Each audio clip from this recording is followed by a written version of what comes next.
Good morning. Very warm welcome to all of you here, present.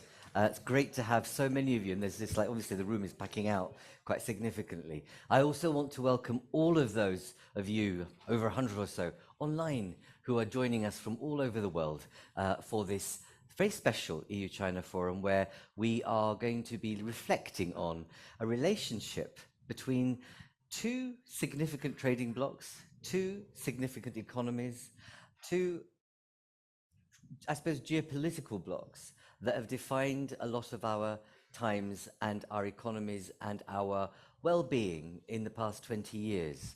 It's been a relationship that has had many ups and some downs recently. It's a relationship that has been mutual and reciprocal. It's benefited both blocs from uplifting both their economies as a result of unfettered globalization, and suddenly COVID hits, and then the rest is history. But before I go into any more, and introduce our first two contributors, just to say, those of you who need simultaneous translation, you have the headsets, and English is in number 1, Mandarin is number 2. Those of you online, you'll be able to pick the button in terms of whichever language you want to listen to and need to listen to.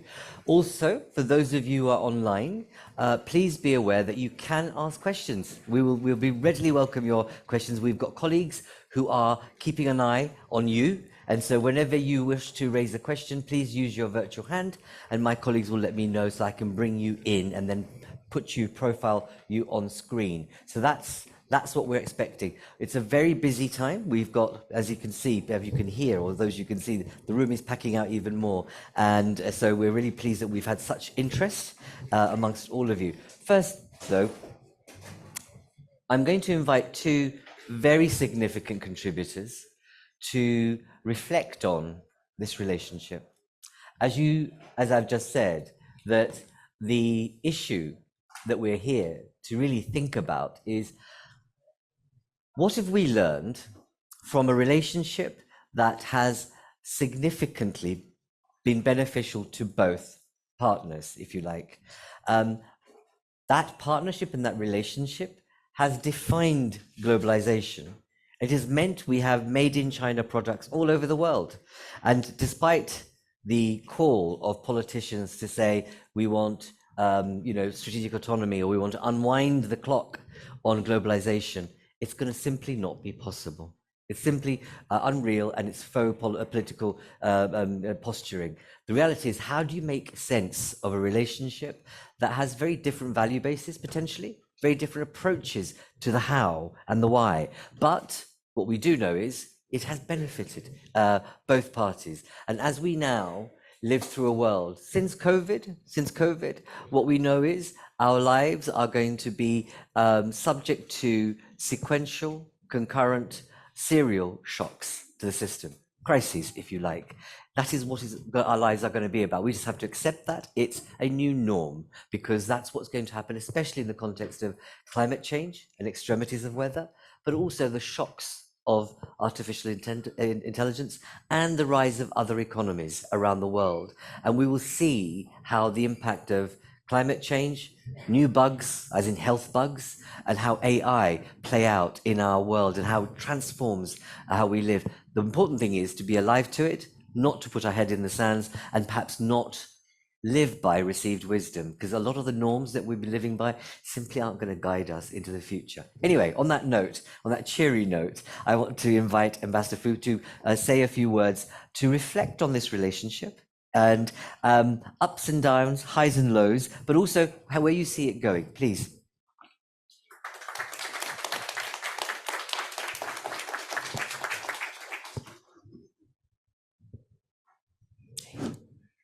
Thank you, Demetra, for the opening remarks. And Deputy Director General Maria Martin Pratt, Vice President Law, Ambassador Ma, ladies and gentlemen, friends, good morning. It is a great pleasure for me to attend the 11th China-Europe Forum. Let me start by thanking the Friends of Europe for organizing this annual event.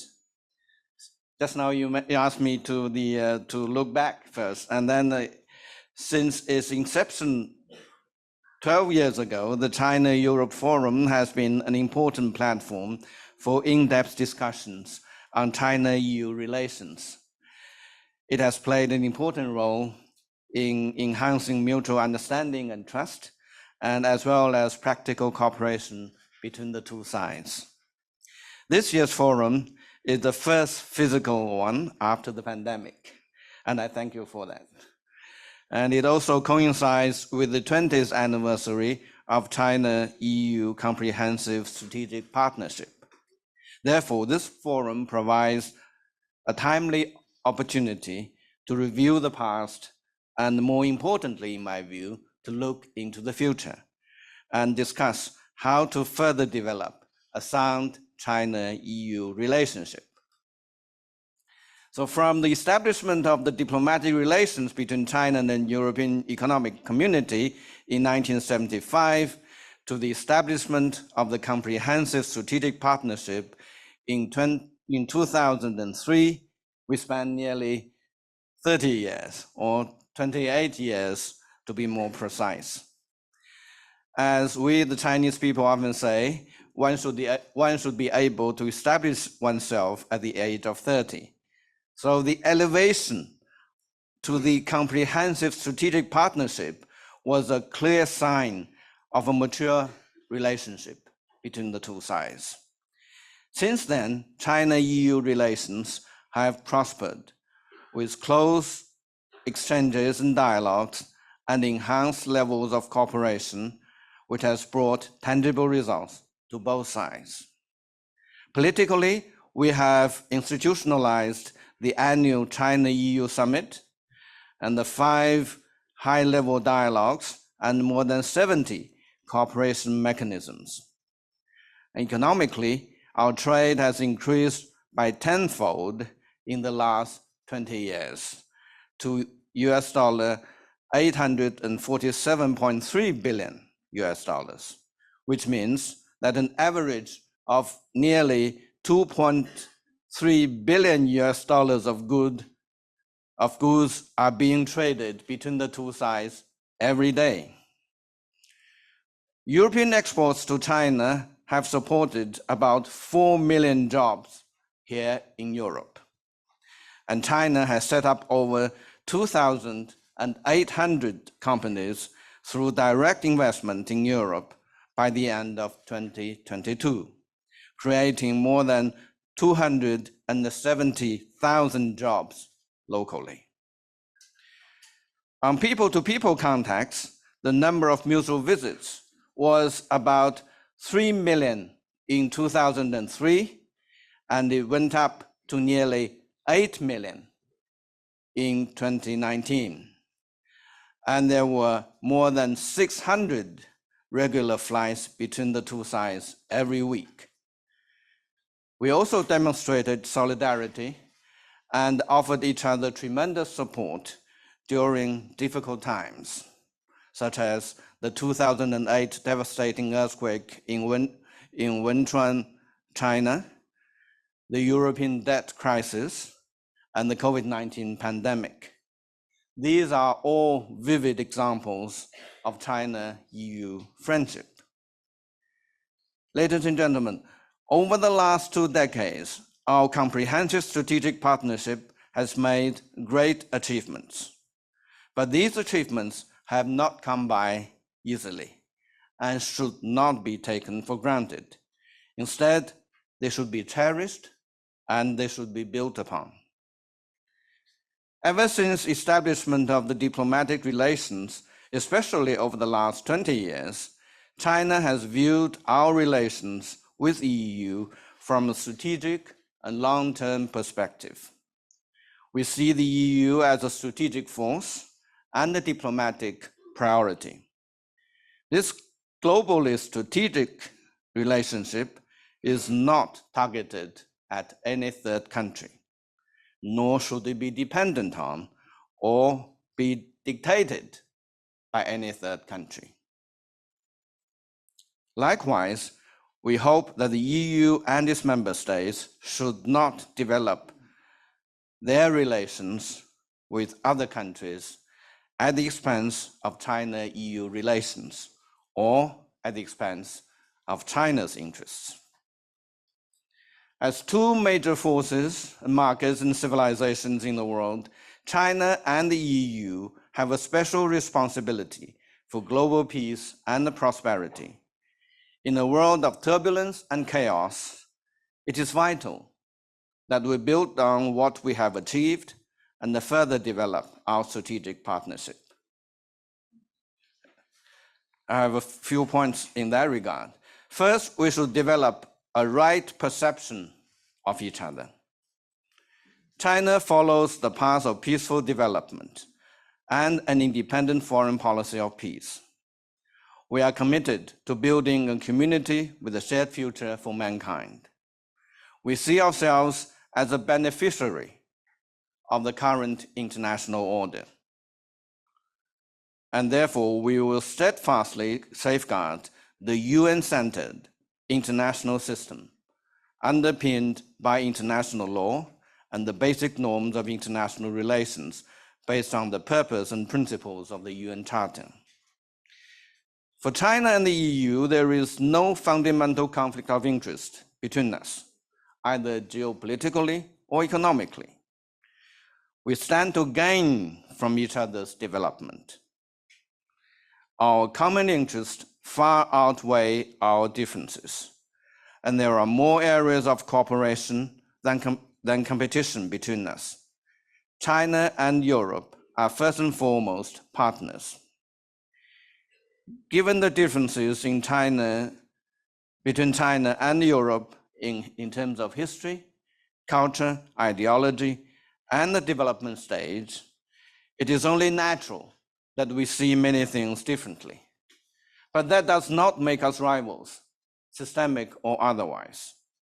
We must not allow our differences to affect our cooperation, still less allow them to dominate or define our relationship.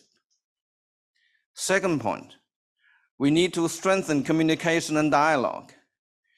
Since the end of last year, we have seen a good momentum of high-level exchanges. President Xi Jinping met with President Michel and President von der Leyen, as well as leaders of EU countries, including Germany, France, Spain, Hungary, the Netherlands, Italy, and Greece. In the past few months, 8 commissioners, some of whom are also vice presidents, of the European Commission visited China, while high-level officials from China also visited Europe, including Premier Li Qiang, Vice Premier He Lifeng, Foreign Minister Wang Yi, and the Ministers of Commerce and the Environment. We held high-level dialogues on environment and climate, on digital, on economy and trade, and strategic issues, producing wide-ranging agreement. Now we are preparing for the upcoming 24th China-EU summit, which will surely provide strong political guidance for our mutual relationship. This good momentum needs to be maintained because they are essential to deepening our mutual trust and injecting strong impetus into our relationship. Third point, we need to stay open and inclusive. China and the EU share extensive common interests, and the cooperation between us shows strong resilience and the potential. Since the beginning of this year, China's economy has seen a robust rebound. The growth rate is one of the highest among major economies. According to IMF, China remains the largest contributor to global growth, accounting for 1/3 of global growth in 2023. And it recently revised upward its forecast of China's growth by 0.4 percentage points. Major financial institutions, including JP Morgan, UBS, and the Deutsche Bank, also raised their projections of China's economic growth. In addition, foreign businesses are actively participating in China's International Import-Expo, China International Fair for Trade in Services, and the Canton Fair and the China International Consumer Products Expo. So all these demonstrate that China's economy enjoys a promising prospect, and the world is highly confident about China's future development. Going forward, China is committed to reform and opening up and promote high-quality development. This means more opportunities for European companies. We welcome more high-quality EU products, technologies, and services. Likewise, we hope that the EU can provide an open, fair, non-discriminatory market environment for Chinese businesses. Both China and Europe are advocates for and the beneficiaries of economic globalization. We must not simply equate mutual independence with insecurity, and we should refrain from abusing the concept of national security or politicizing economic and trade issues. China's development presents opportunities rather than risks for Europe. Both at present and in the future, China is and will remain a trustworthy friend and a partner of Europe. China stands ready to advance cooperation with the EU to a higher level. Together, we can nurture new growth drivers in digital economy, in green development, and environmental protection, and also in new energy, artificial intelligence, and connectivity, while keeping the industrial and supply chains secure, stable, and reliable. Last but not least, we should address global challenges hand in hand. Conflict in Gaza and Ukraine are still ongoing, with spillover effects on global refugee, energy, and food safety situations.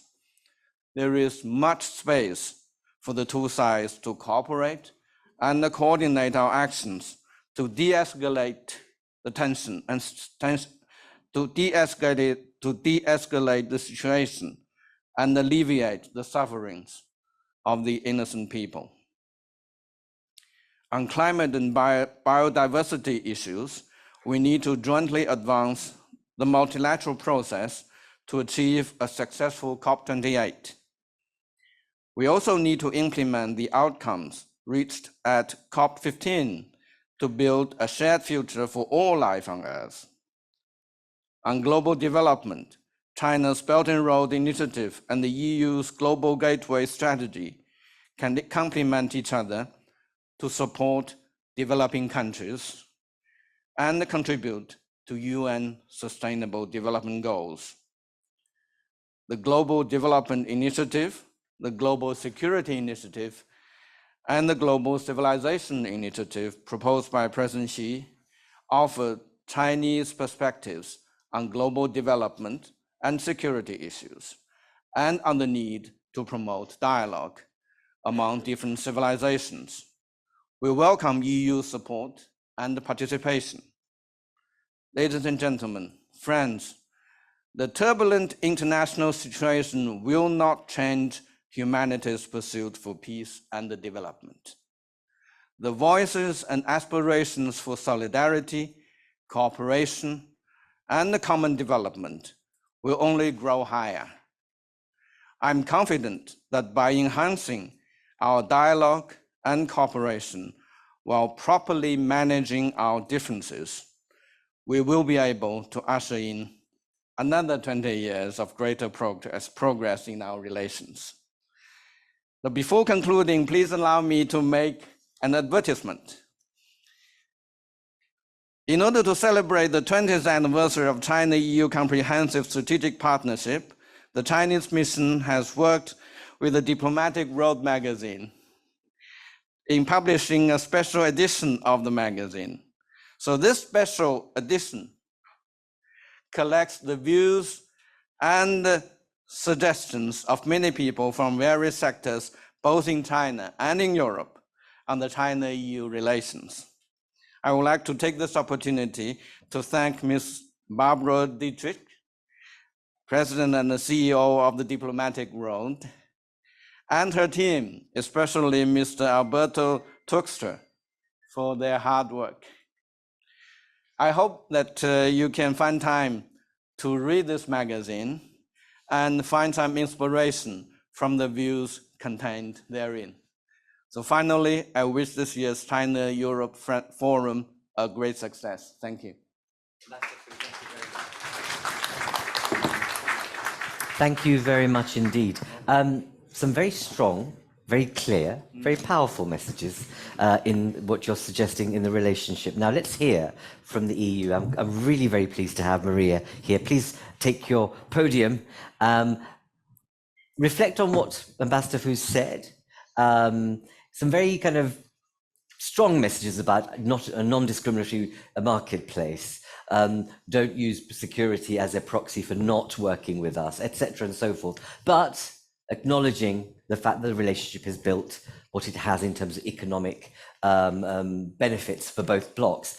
Reflect on some of those statements, but then look ahead, Maria, in terms of where you see the relationship going. Thank you very much.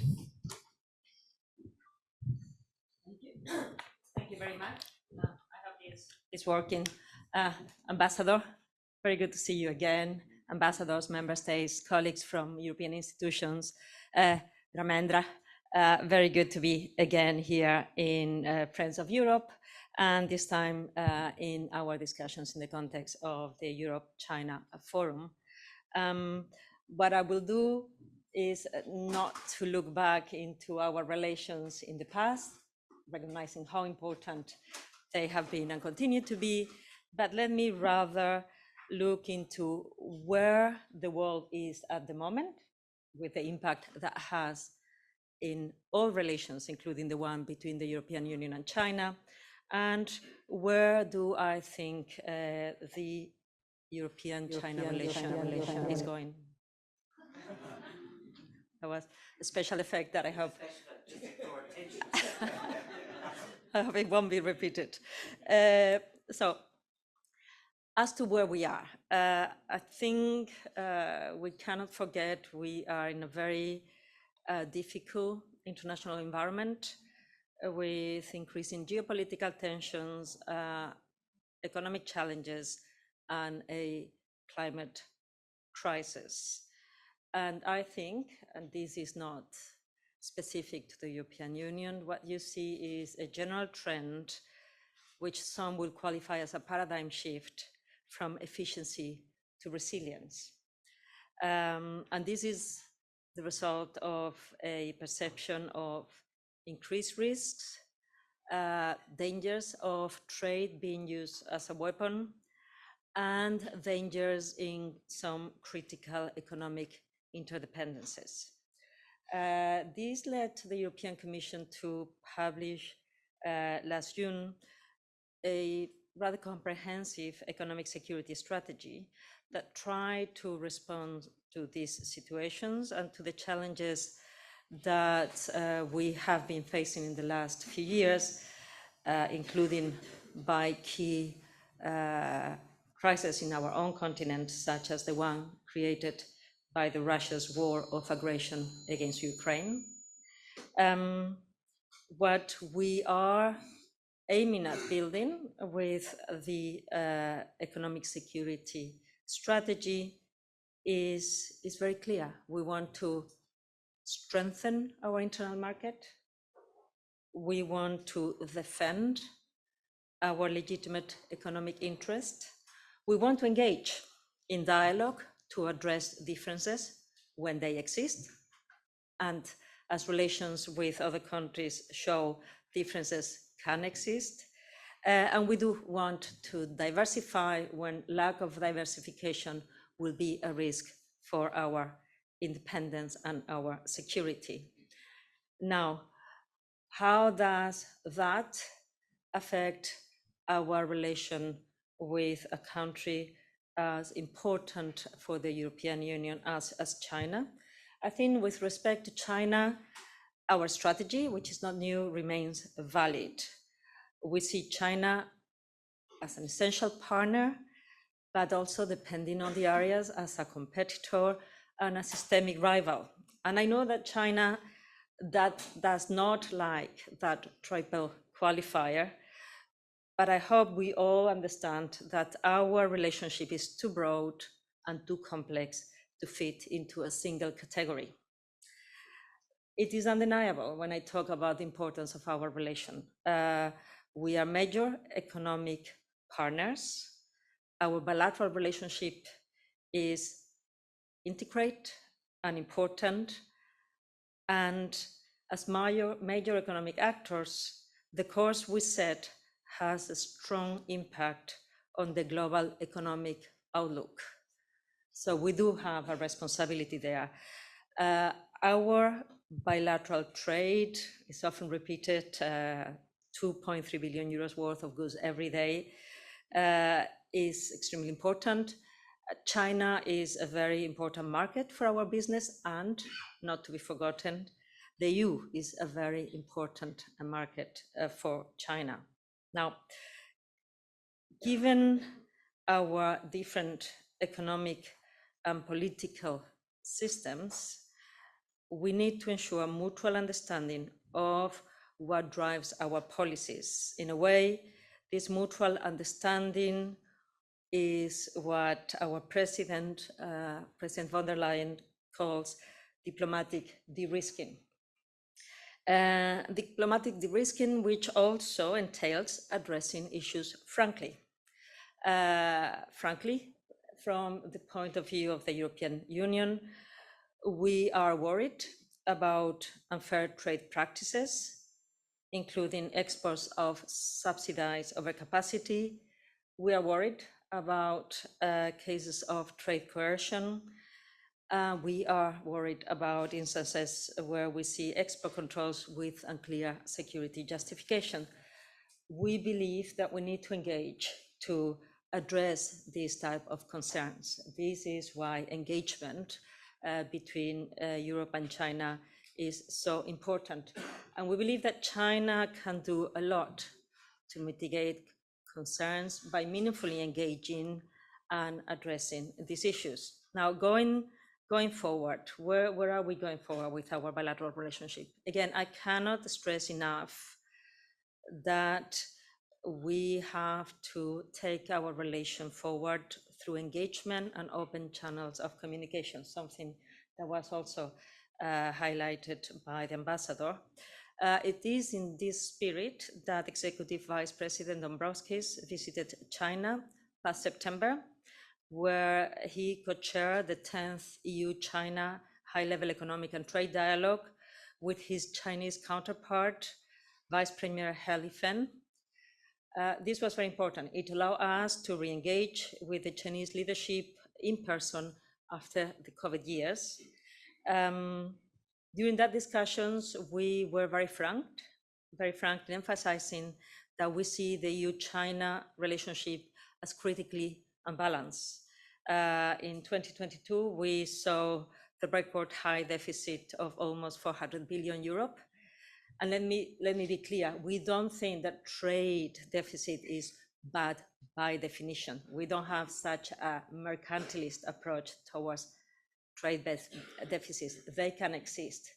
We worry about them when they do not reflect the reality of business competitiveness or consumer preferences, but when they are created by, for instance, barriers to enter a market, or barriers and discrimination when trying to operate in a market, or when they are created by supply side policies which lead to high levels of manufacturing that lead to significant overcapacities across different sectors in China that then have an effect in our European markets. So we were very clear in the discussions of these points. I think that these are concerns that are going to continue. Therefore, the engagement needs to continue, meaningful engagement leading to changes on the ground, our European business in China have been very clear, increasingly, in terms of the growing number of market access barriers that they see in China and the environment that they find more difficult to be in terms of predictability for their economic activities. Again, these are issues that can be addressed between partners with such an important relationship. We want and are committed to work with China to get to a relationship which is balanced, reciprocal, and mutually beneficial. And it is in this spirit that our leaders will hold the EU-China summit in Beijing next month. Of course, there will be many other points on the agenda. You have heard me talking about trade and economic relations, which is the area I'm responsible for.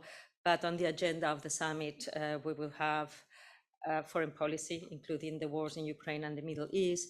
We will have to discuss climate change, WTO reform, and many other areas. But when it comes to bilateral trade and economic relationships, we will highlight the need for concrete and tangible results in follow-up to the high-level economic dialogue that took place in September. I will leave it here. I thank you for the invitation, and I also wish all of you a very fruitful discussion during today's event. Thank you very much.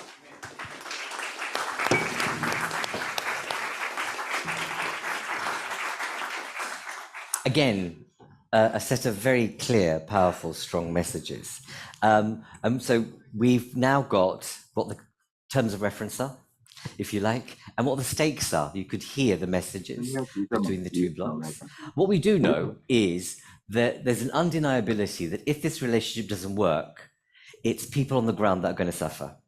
People in China, people in Europe. So what we do need to know, need to make sure is that diplomacy works and that we keep our channels of communication open, because actually, if we don't make an effort to find common ground and a sense of common weal, then the game's up, and actually it's going to be really disastrous. So we must make a focus and a concerted effort to make sure this relationship can work, both in a comprehensive way, in a strategic way, in a beneficial, mutually beneficial way. And as both parties have said, there are areas where there's some, there is great mutuality, but areas of difference. What I'm going to do now is open the floor to questions, mostly from the media.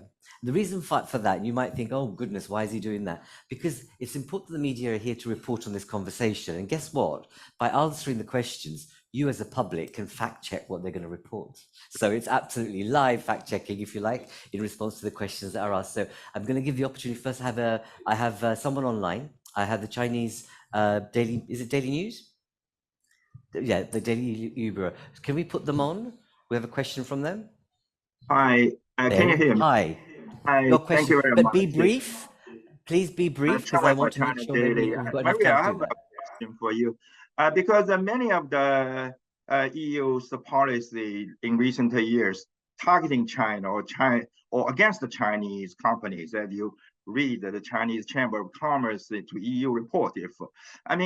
Many of the EU argument is based on the saying that we don't share values, we are different, where the de-risking strategy. But do you think we have more difference today? We are more different today than 30 years ago or 40 years ago? Because many Chinese think we were far more different in those days. And do you think? Because such argument, many believe is the poison in the well of the relationship, and many also believe that it's the real reason is because the Chinese economy is so big now. In 2001, we are smaller than Italy, just surpassed Italy. Now it's slightly bigger, maybe, than EU 27 members combined. Is that the real reason? Thank you. Okay, thank you very much for that. Are you a journalist? Okay, great. Please introduce yourself. You just wait for the mic to come. Thank you. Finbar Birmingham with the South China Morning Post. Question for both speakers. First, Maria talked about the need for tangible, concrete results from the summit. We understand there maybe won't be a statement. What are your expectations for actually having some deliverables when the presidents travel to Beijing? And for Ambassador Fu, if you also could comment on that. Ambassador Fu, the Lithuanian foreign minister said 10 days ago that Vilnius is in discussions with Beijing about normalizing the bilateral relationship. I would like to ask for your thoughts on that. And if I may, one quick final question. You can't have a third. Okay. No, really. Okay, No, okay. that's too Worth a much. try, worth a Far try. too much.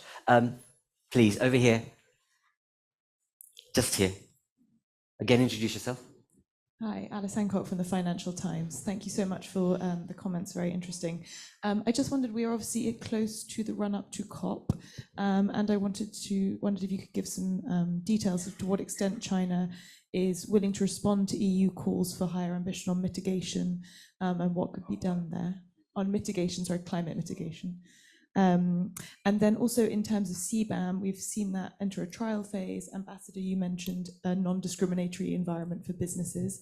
I just wondered if you could tell us a bit about China's preparations for that now that it's getting closer, and what steps China might take indeed at the WTO or otherwise. Thank you. Great. Thank you very much. One last one. You press? Okay, please. Hello, I'm with China Media Group. My question is for Deputy Director Maria. And as the EU launches anti-subsidy investigations into Chinese electric vehicles, is there concern that this may adversely affect European consumers' interests and potentially impede the EU's green transition? Also, you talked about de-risking in your address. How can assurance be provided to Chinese companies in the EU that Europe is still a good place to invest, while emphasizing the so-called concept of de-risking? As a recent report by the China Chamber of Commerce to the EU shows that the EU business environment has deteriorated. Thank you.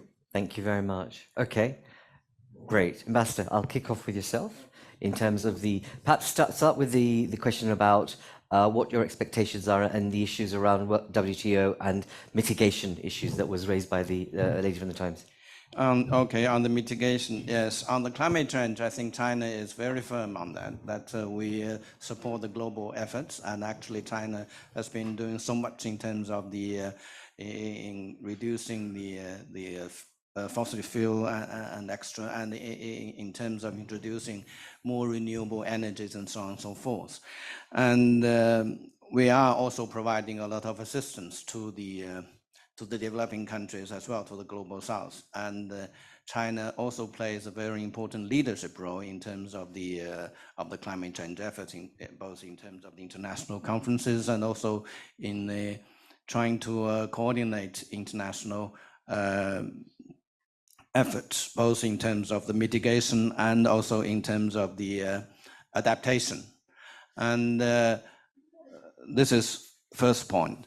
And second point I want to emphasize is that when it comes to the mitigation and also adaptation, we need to bear in mind this golden principle of the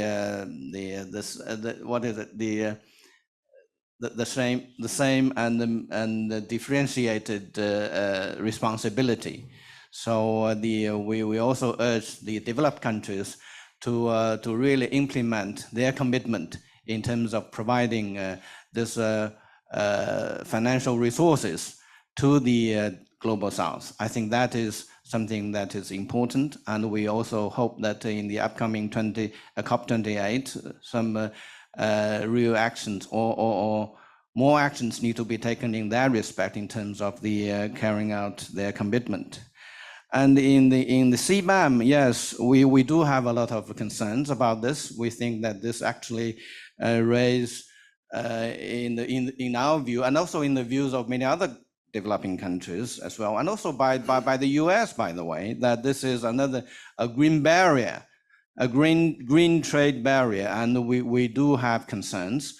And again, it neglects this basic principle of shared and differentiated responsibility. And we are actually having some discussions both bilaterally with EU and also in the framework of the WTO And so I don't want to go deep into that because our experts are talking about how to deal with this CBAM. And on the deliverables for the summit, yes, China and the EU, we are also working, both are working on this. In our view, the lead up to the summit, I mentioned several high-level dialogues, and we have discerned quite a number of broad areas of agreement, and it is important that we lay them out. And actually, before this meeting, I was talking to Maria that the two sides are already implementing some of the agreement that were reached during those high-level dialogues, and these concrete results need to be crystallized at the summit. That is our hope. And so the two sides are talking on this as to how to demonstrate to the world that there are concrete deliverables from the summit. And I don't want to go to be too early in announcing anything at this time because the two sides are also still talking on this. But I can assure you that China takes a positive attitude. That we do need to have deliverables to show to the world that this relationship has yielded positive results. And on the Lithuania, actually our position, I don't know about I'm not privy to the diplomatic negotiations we are talking about, but our position is very clear. Because this concerns one of the fundamental principles of Chinese foreign policy, which is the one China policy. So any country that actually harms that basic principle, we will take responsive actions. I think that is understood.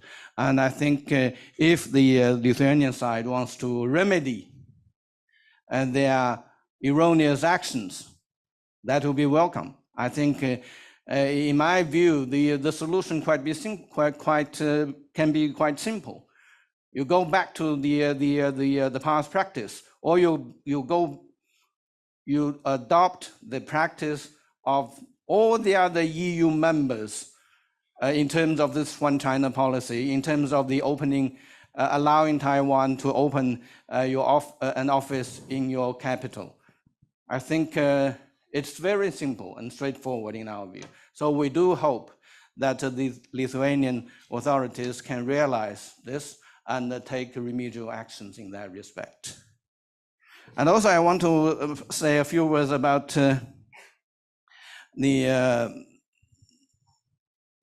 Maria's comments. I think that first I fully agree with her that the two sides need to engage with each other, and otherwise we cannot resolve our differences. And at the same time, I also recognize that there are differences and on issues. She mentioned the subsidized export, the trading balance, and overcapacity, and the market access, and all these things. And China has our own views in that. And so, for instance, when it comes to the electric vehicles, we do believe that this is not a fair practice when it comes to the EU's launch of this anti-subsidy investigation. It is not right even in terms of the procedure, and we know that the two sides are also talking on this. We do hope that common sense can prevail, and also I want to emphasize that the fact that the Chinese companies are selling cars in Europe does not by itself signify an overcapacity. I think that there seems to be some new arguments on the side of the EU talking about the overcapacity. So if finding an overseas market can be interpreted as overcapacity domestically, so what are the European companies are doing in the Chinese market? For instance, the Mercedes, they have been selling cars to China for decades. So are you saying that there's an overcapacity on the part, they are selling cars because they have an overcapacity domestically? I don't think that logic stands. I think that is the one point I want to emphasize, utilizing your forum. And also, and trade balances, there are so many things. There are more things behind the figures. I take the hint. Okay. You know okay me then. now. Yeah. I don't want to be rude, but I need you to be brief. Indeed. I just want to say that, yes, the two sides have differences on the whole and a range of issues, but the good thing is the two sides are talking to each other. Thank Exactly. Very good statement. Thank you, Ambassador. Maria, over to you. Right. I'll go to some of the questions, but just to have a little bit of a comment following the ambassador impassionate statement towards the end. We need to talk, but we also need to acknowledge realities. The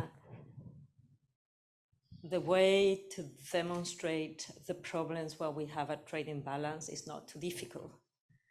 And we have engaged in such discussions when talking to you about discriminations, about prohibitions, about problems once our companies are in the market. We have also discussed with you problems of unfair subsidization. We don't have a problem with anyone selling goods in our market. The European market is a very open market, which should not be taken for granted. When we have a problem is when there are practices that distort the level playing field. So we do not address in our actions problems of presence of others in our market selling goods or services. We address practices that are unfair on the basis as well of our multilateral commitments, that is the WTO, and where we need to take action to restore a level playing field. But that shows how important it is that we continue speaking. Now, on some of the questions that were put to me, on the differences, how different we are we more different than 30 or 40 years ago? I leave that for historians to add or to assess, but I don't think that is what should concentrate our attention. What should concentrate our attention is that on a basic reality, which is we have different political and economic systems, and that we are two of the biggest economic blocs in the world, we need to find a way to manage our differences and to handle, from our point of view, the frictions that are created by the Chinese system. I insist that is from our point of view, but that is the responsibility we have, and for as long as this is not understood, the discussion will remain at a general level. I agree with the ambassador. I'm not going to try to announce what we think should be the deliverables for the summit. Certainly well above my pay grade, and the work is ongoing, but I do agree with you.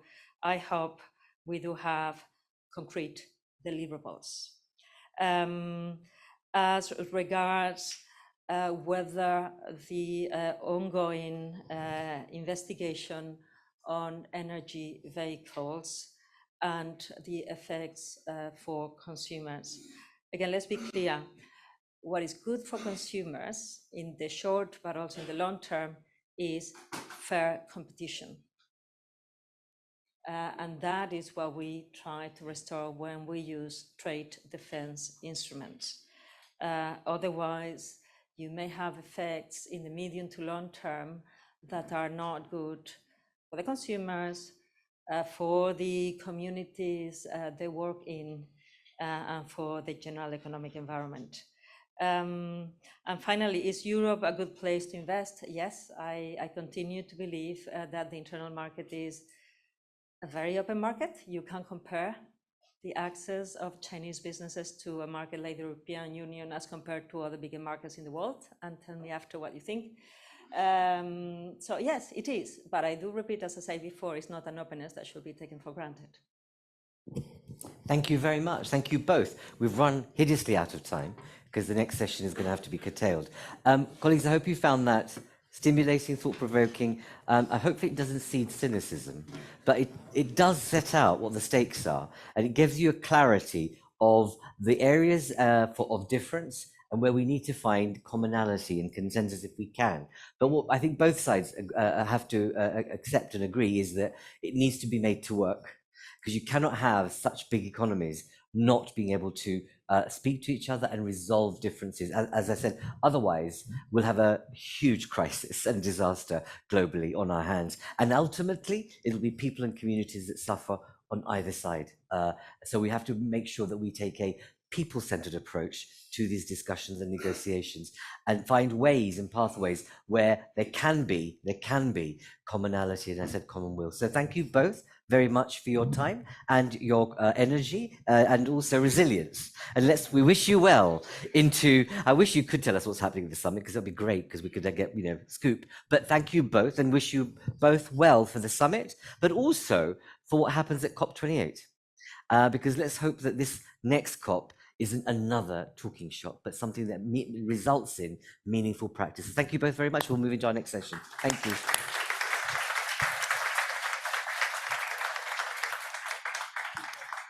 So colleagues, will you please join me here? Your names are identified here. Speakers, thank you, please. Don't be shy. Please.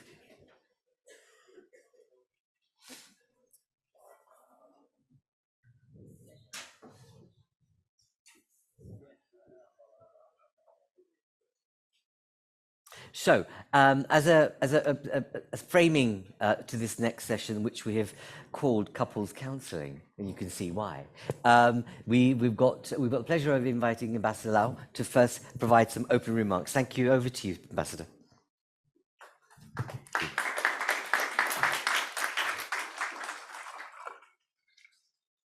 Second.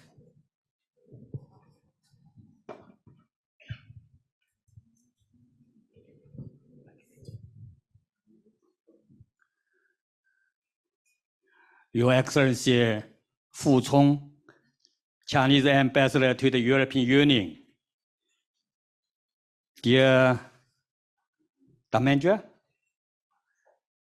ladies and gentlemen, friends, good morning. It is my great pleasure to lead a delegation from China to join you at today's forum. Please allow me, on behalf of the China Public Diplomacy Association, to extend my sincere thanks to the host for the kind invitation, and in particular, many thanks to the Friends of Europe for their contributions to the success of the forum.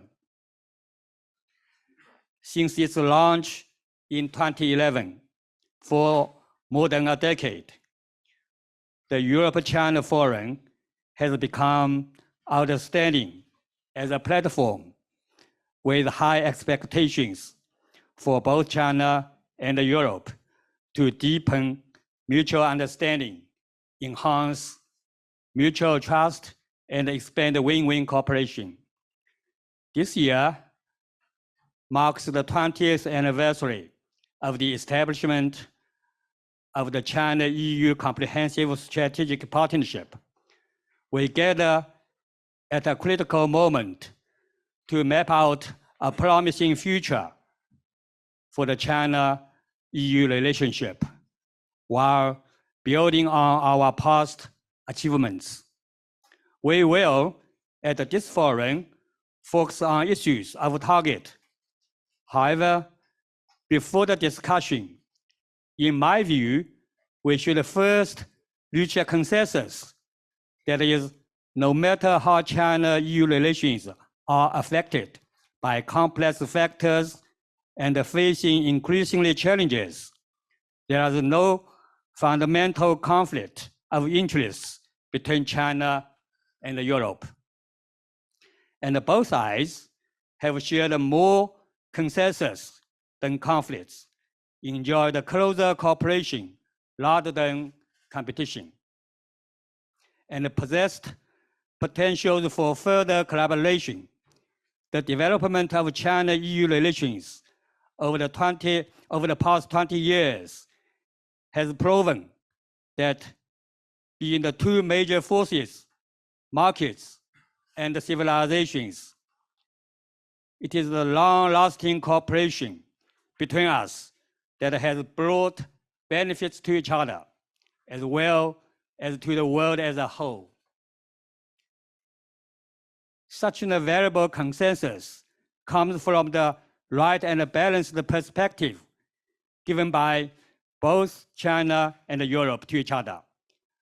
Over the past 20 years, China has been viewing Europe in an objective approach and never stopped promoting mutual cooperation. In our view, firstly, China's modernization needs European technology and experience, and vice versa. Europe's recovery needs China's investment and market. Secondly, the two marvelous civilizations share more values in common. Harmony in diversity, advocated by China, is highly consistent with Europe's vision of united in diversity. There is every reason for the two sides to find a way to get along well, a way of inclusiveness, mutual learning, and win-win cooperation. Finally, China and Europe, both as important forces in the global landscape and holding similar views on many international issues, can provide the world with more stability and certainty as far as we are willing to coordinate and cooperate. Unfortunately, in recent years, Europe's perception of China has changed considerably, which is a pity. But fortunately, China and Europe have more than 70 consultation and dialogue mechanisms covering a wide range of contents and fields, including forums like the one we are having today, which tells us that the dialogue truly counts. Only if two sides maintain such strategic communication can we further enhance mutual trust, expand win-win consensus, and achieve sustained and sound bilateral relations. Growing with the world and sharing with the world are the unique and significant connotation of the Chinese dream. The just concluded Third Belt and Road Forum for International Cooperation has set a new starting point in terms of close cooperation in high quality between China and the rest of the world, including Europe. In the past, China and Europe have achieved positive results through dialogues and cooperation in pursuing connectivity. In the future, under the guidance of the 8 major steps focusing on high quality declared by President Xi Jinping during the BRF, the cooperation between the two sides will enjoy broader prospects. I noticed that the strategic synergy between Belt and Road Initiative and the EU's Global Gateway Initiative was the theme of last night's welcoming dinner. The alignment of the two strategies will bring greater opportunities for China and Europe to boost their respective economies and neighboring economies, as well as the world economy.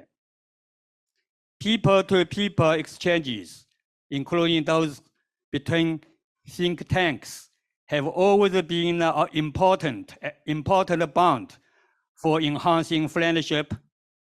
Through exchanges, we can better understand each other's history, traditions, and values, promoting mutual respect, understanding, and trust. The China Public Diplomacy Association is committed to promoting such friendly exchanges among people in China and in the European countries, and hopes to have more opportunities to work with its European counterparts to build up a rock-solid foundation with favorable public opinion over the sustained and steady growth of China-EU relations. Now, in face of major changes unseen in a century, the evolving global environment and the intensifying games of great powers, it is far more important for us to move forward together. Let us join together to strengthen our friendly relations and make unremitting efforts to build a world with lasting peace and prosperity. I hope this forum will achieve positive results and reach common ground. Finally, I wish our forum a great success.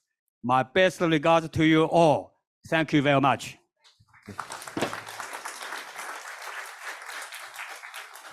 Thank you, Ambassador Lau. Some very powerful, effective messages, but also a reminder of the importance of keeping our dialogue open and not forgetting the benefits of the relationship thus far. Thank you very much. So, thank you for that. Now, we're going to have a number of contributions, and if I can, I will bring some of you in if I can, if we have time. And I want you to think about the kind of questions you have in mind in terms of what's your view about this relationship? Where do you think it should be going? What lessons do you think we should have learned by now as we cast a glance ahead of us? Because the past 20 years are not a measure or a sign of what will happen in the next 20.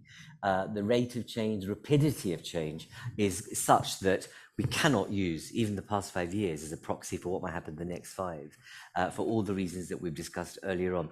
I'm going to kick off this session with, say, couples counseling, very deliberately, because we do. It's a relationship between people. How do we make sure that we get the right conditions for this relationship to work? I want to kick off with one of our European young leaders, Thomas, to contribute first. Thomas, are you? Hello. Thank you for being with us. Morning to Brussels. Very good to have you. It's been a very long time. So Thomas is we have a program called European Young Leaders where we recruit 40 under 40-year-olds who are very significant leaders of their own right. They're not young people who are up the trajectory of development. They are people who are established leaders. And Thomas is one of our alumni and has been with us for some time. So very warm welcome to you, Thomas, for being with us. You've been a minister, obviously, in the Czech Republic before as well, but now you're with this institute.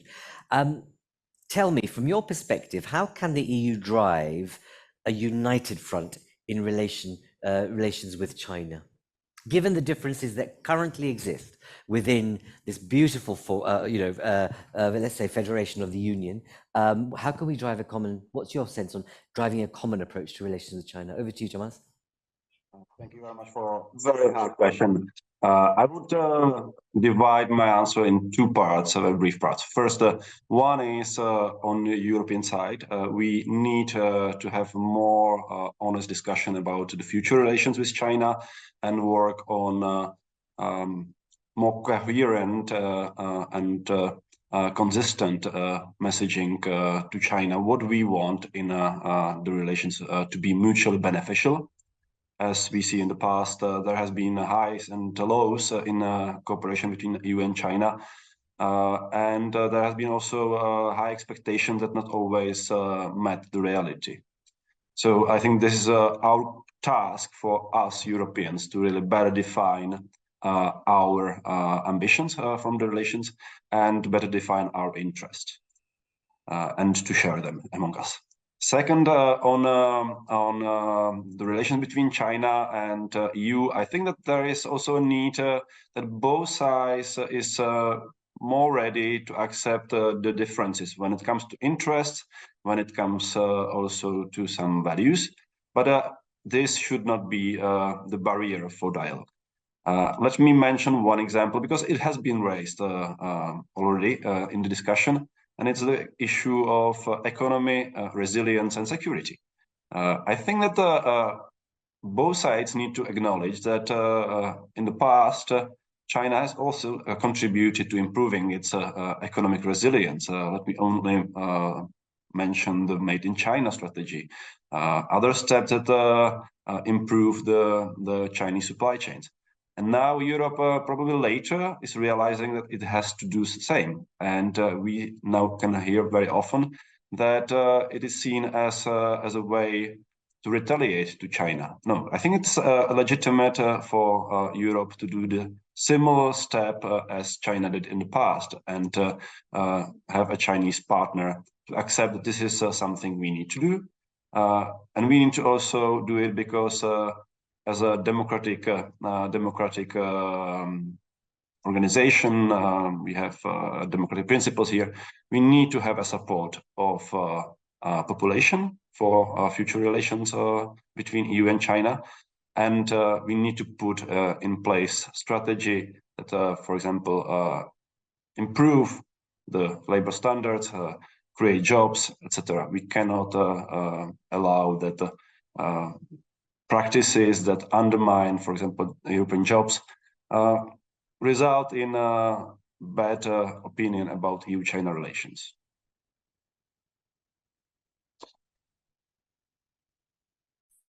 Thank you, Thomas. Your first, I'm not asking you to respond to this. I think the notion of having a common and united EU position, when you say it's really important that EU makes its own mind up, you know very well that there's a world apart in terms of approach between Hungary's relationship, even within the EU, to, let's say, Spain or Portugal. So I think we're in a very difficult place there to have a united front. But I agree with you. We need to find ways in which some form of commonality can be achieved and actually call a spade, both within the EU, but without having double standards externally in our relationships with others also, because we need to face up to the realities of the adversity we have within the bloc itself, both in terms of values and approaches to systems. But Thomas, thank you very much on that. Stay online. I'll see if we've got time for questions. I want to turn to Ambassador Ma. Thank you for being with us. Could you reflect on which areas you think of global importance that EU and China could cooperate? Please take your mic, yes. Thank you, Mr. Kanadi. Good morning, everybody. Before me, two dignitaries from Chinese side, Ambassador Fu and Ambassador Luo, they have covered a lot of issues. So in my remarks, maybe some overlapping of the questions. But to your question, I would like to say there are a lot to do together between China and EU. People mentioned the most important is the climate change. We can work together. In the very near future, we should join hands to make the COP28 a success. So apart from that, bilaterally, we have big trade and very extensive economic exchanges, cooperation, and people-to-people exchanges, not mention the high-level dialogues, strategic dialogues. So I think we have a lot to share, but now we need more than ever the trust, mutual trust and mutual understanding and objective perceptions of each other, which it seems that we need more now and in the future. Yeah. So here I will mention from Chinese side, we have always consistently see EU as the important strategic global power in the multipolar world. And then we have supported the EU strengthening and expect EU to play a more balanced and positive role in the world politics. So that has been our consistent policy. But the EU's perceptions about China have been fluctuating, I should say, to the extent that in recent years, there has been attempts to replace the comprehensive strategic partnership with that of so-called three positioning.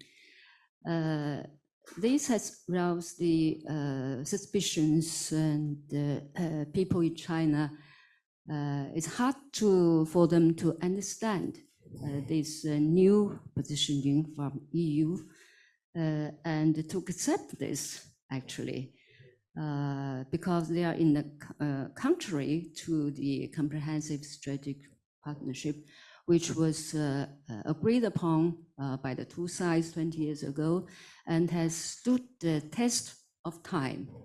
So we think that we should stay true to the original positioning of the strategic partnership between China and EU. So this is something which has been discussed in China lately. So that's why I stress that the mutual trust and the objective understanding of each other is very much needed. Of course, there are some differences, major differences even, like we have the different social systems, but we would like to say that these systems are both chosen by the peoples according to their national conditions. For China, the socialism with Chinese characteristics is chosen by the Chinese people and deeply rooted in the tradition of the Chinese civilization. So China has respected the social systems of other countries, but we also expect the others to respect ours. I think it's unrealistic to remodel the others. So in this case, we think that there's no reason whatsoever for the systemic rivalry between China and the EU. And then for the trade and economic issues, I think the others have covered a lot. I will not mention it. The next session will focus on that. But for the way forward, I think that we should pave the way for the more exchanges and cooperation between our two sides, and in the near future to facilitate the fruitful China-EU summit before the end of the year. And we should together encourage more and more people-to-people exchange, which are most important, extremely important, like we have today, so that people get to know each other better and to release the suspicions from one another. So that is my main message. Thank you. Thank you, Ambassador. I hope that bit forms the,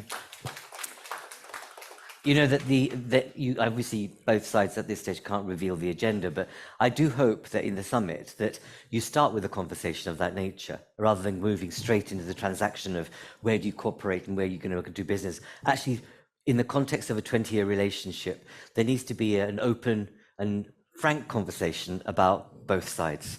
And I'm not saying that you both need, you know, there's couple counseling at the summit, but there's an importance for having kind of opening the lid of the very issues around difference, so that we can get that out on the table, but in an open and frank way. But thank you very much for sharing your thoughts. I'm going to Dominic. Dominic, if I may turn to you. Based on what Mars said, Ambassador Barr has been talking about, is that, you know, the comprehensive strategic partnership was based on a certain time and context. Both parties were reeling in, let's say, the sense of money was everywhere. Money was it was happening. Both economies really succeeded, and could see how both blocks would benefit from globalization. That was 20 years ago. Now you've got a definition of partner, rival, and competitor.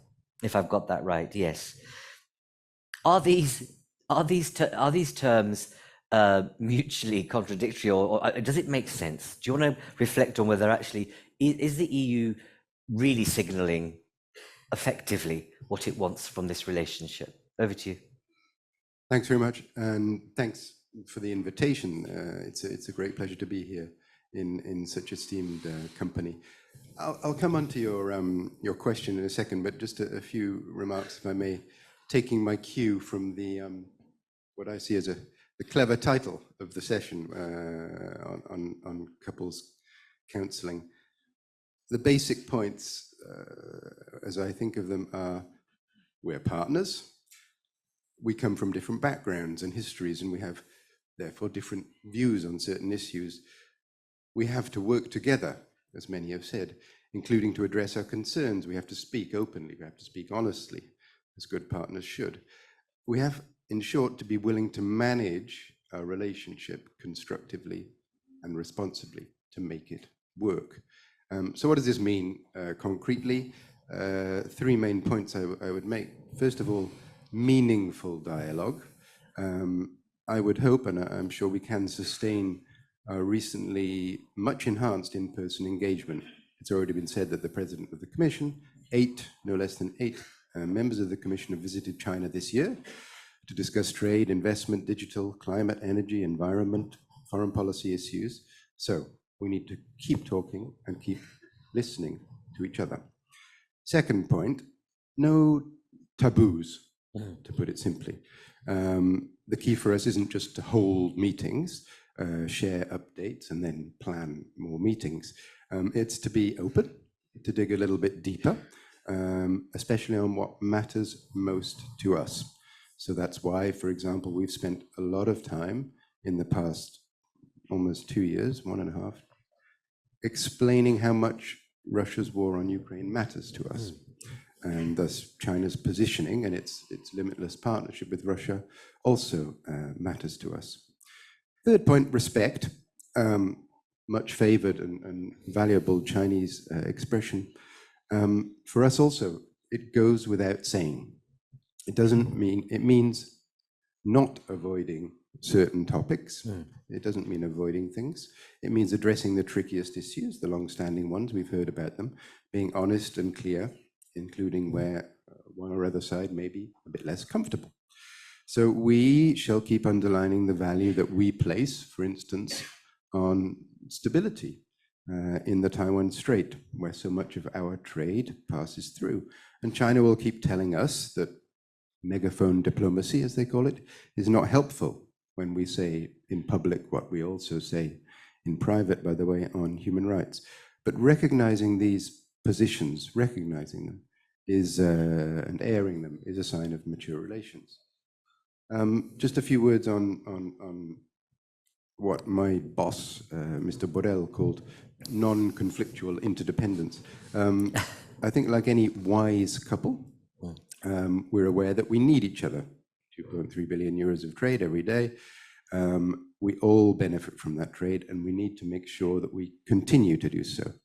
But both China and the EU have been taking what I will call therapeutic steps. And stick with your theme. Great. Like China, we want to strengthen the resilience of our economy. Maria mentioned it.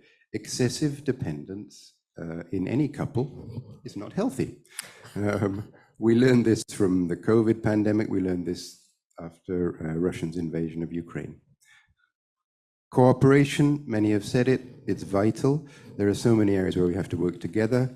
Ambition on climate, it's already been said, including by you, especially ahead of COP28. There's much more we can do together, emissions trading system, explaining and working on the CBAM, working on circular economy, energy efficiency, you name it.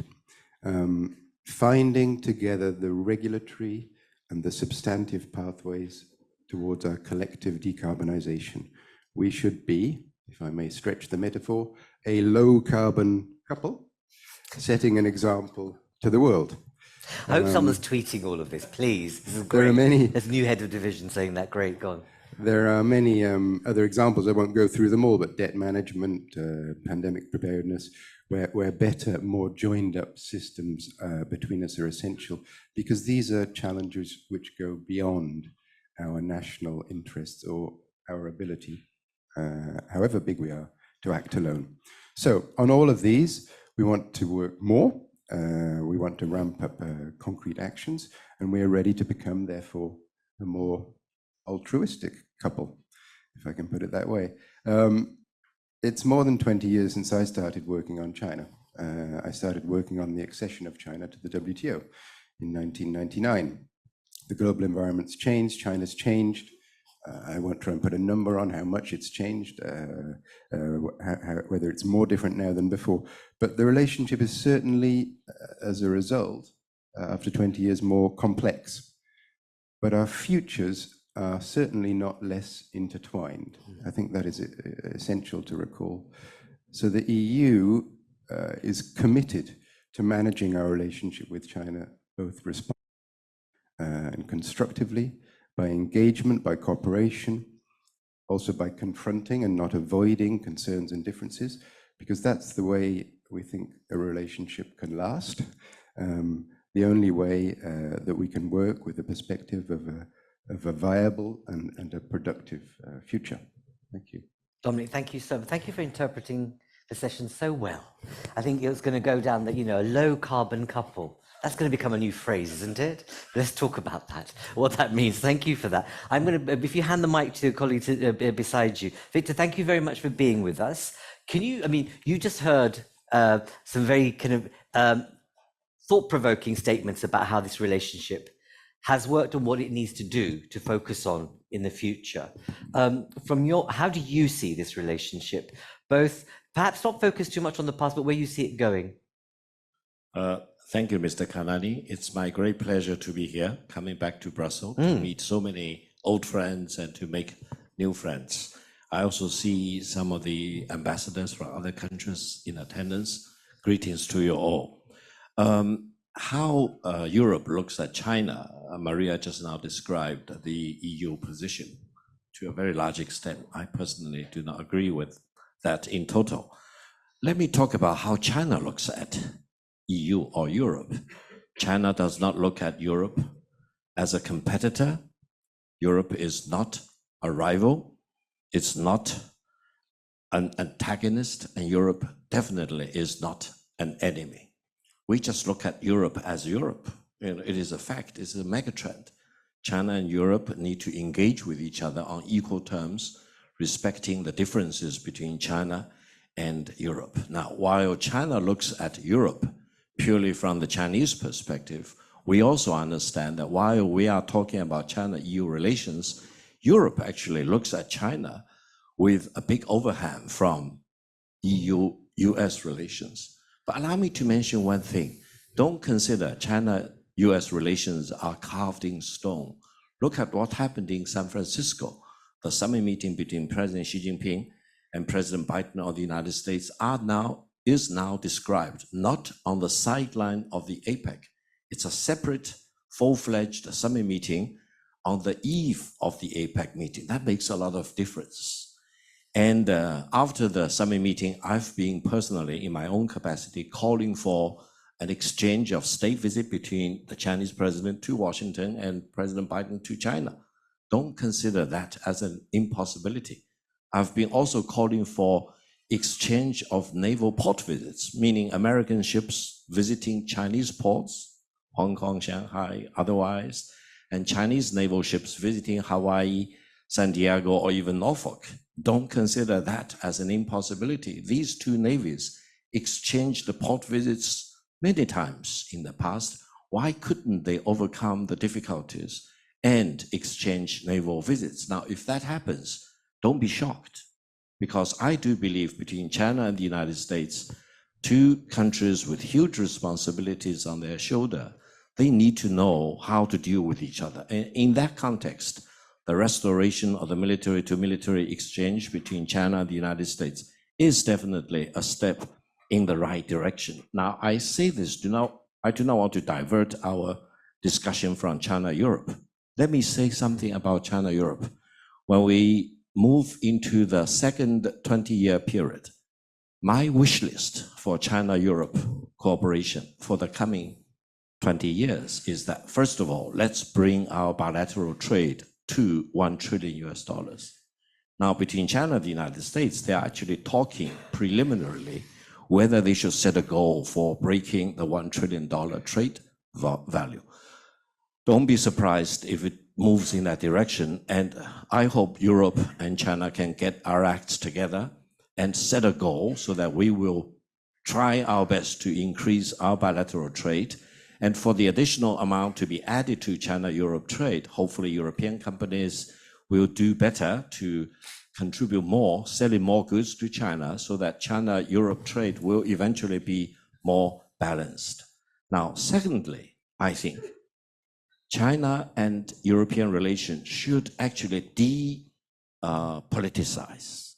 I don't think it is a good thing to see so many geopolitical dimensions added to China-European relations. Let's just look at China-Europe as whatever it is, because the European people, the Chinese people, we want to get along with each other. China and Europe actually do not have any fundamental interests in conflict against each other. I think eventually between China and Europe, your God for you and my God for me. Why? Because if China wants to impose socialism with Chinese characteristics on any European country, you'll rise up and rebel. You will not accept that.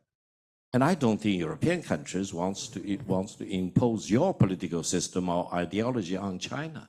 After all, China has a history of 5,000 years. We are happy with our own system, with our own tradition, with our own values, and we do not want to really be dictated by any other country, including any of the European countries, if you want to impose your God on me. That gives me hope that between China and Europe, we can figure out a way to get along with each other, respecting our differences, and do what really matters most for the Chinese people and for the European people. That is to focus on trade, focus on economic relations. China can learn so much from many European countries. And I do hope European countries can also realize that China is a fact and is a megatrend. Now, 20 years from now, I truly believe what Elon Musk said will be true. Chinese economy will be doubling the size of the US economy, meaning the Chinese economy by then, around the middle of the century, will be same size, if not even larger than the combined US-EU markets. Don't be surprised if that happens. I hope Europe should really position yourself well in a timely manner to come to terms with the continued economic development. And I do hope when China continues to develop, Europe will be very much involved. We will be growing together as partners rather than as competitors or as antagonists, as rivals. Why rivals? Or even worse, as enemies. Thank you very much. Gao, thank you very much. Highly provocative, very bold, a very clear statement of the prowess of China in the future. So it's like either get on the bus or be, or miss it to a certain extent. But no, I mean, it's important, and it goes back to the point that I think there's a consistent theme through this, is about that we need to be frank and enable the conditions to actually say some of the things you've said.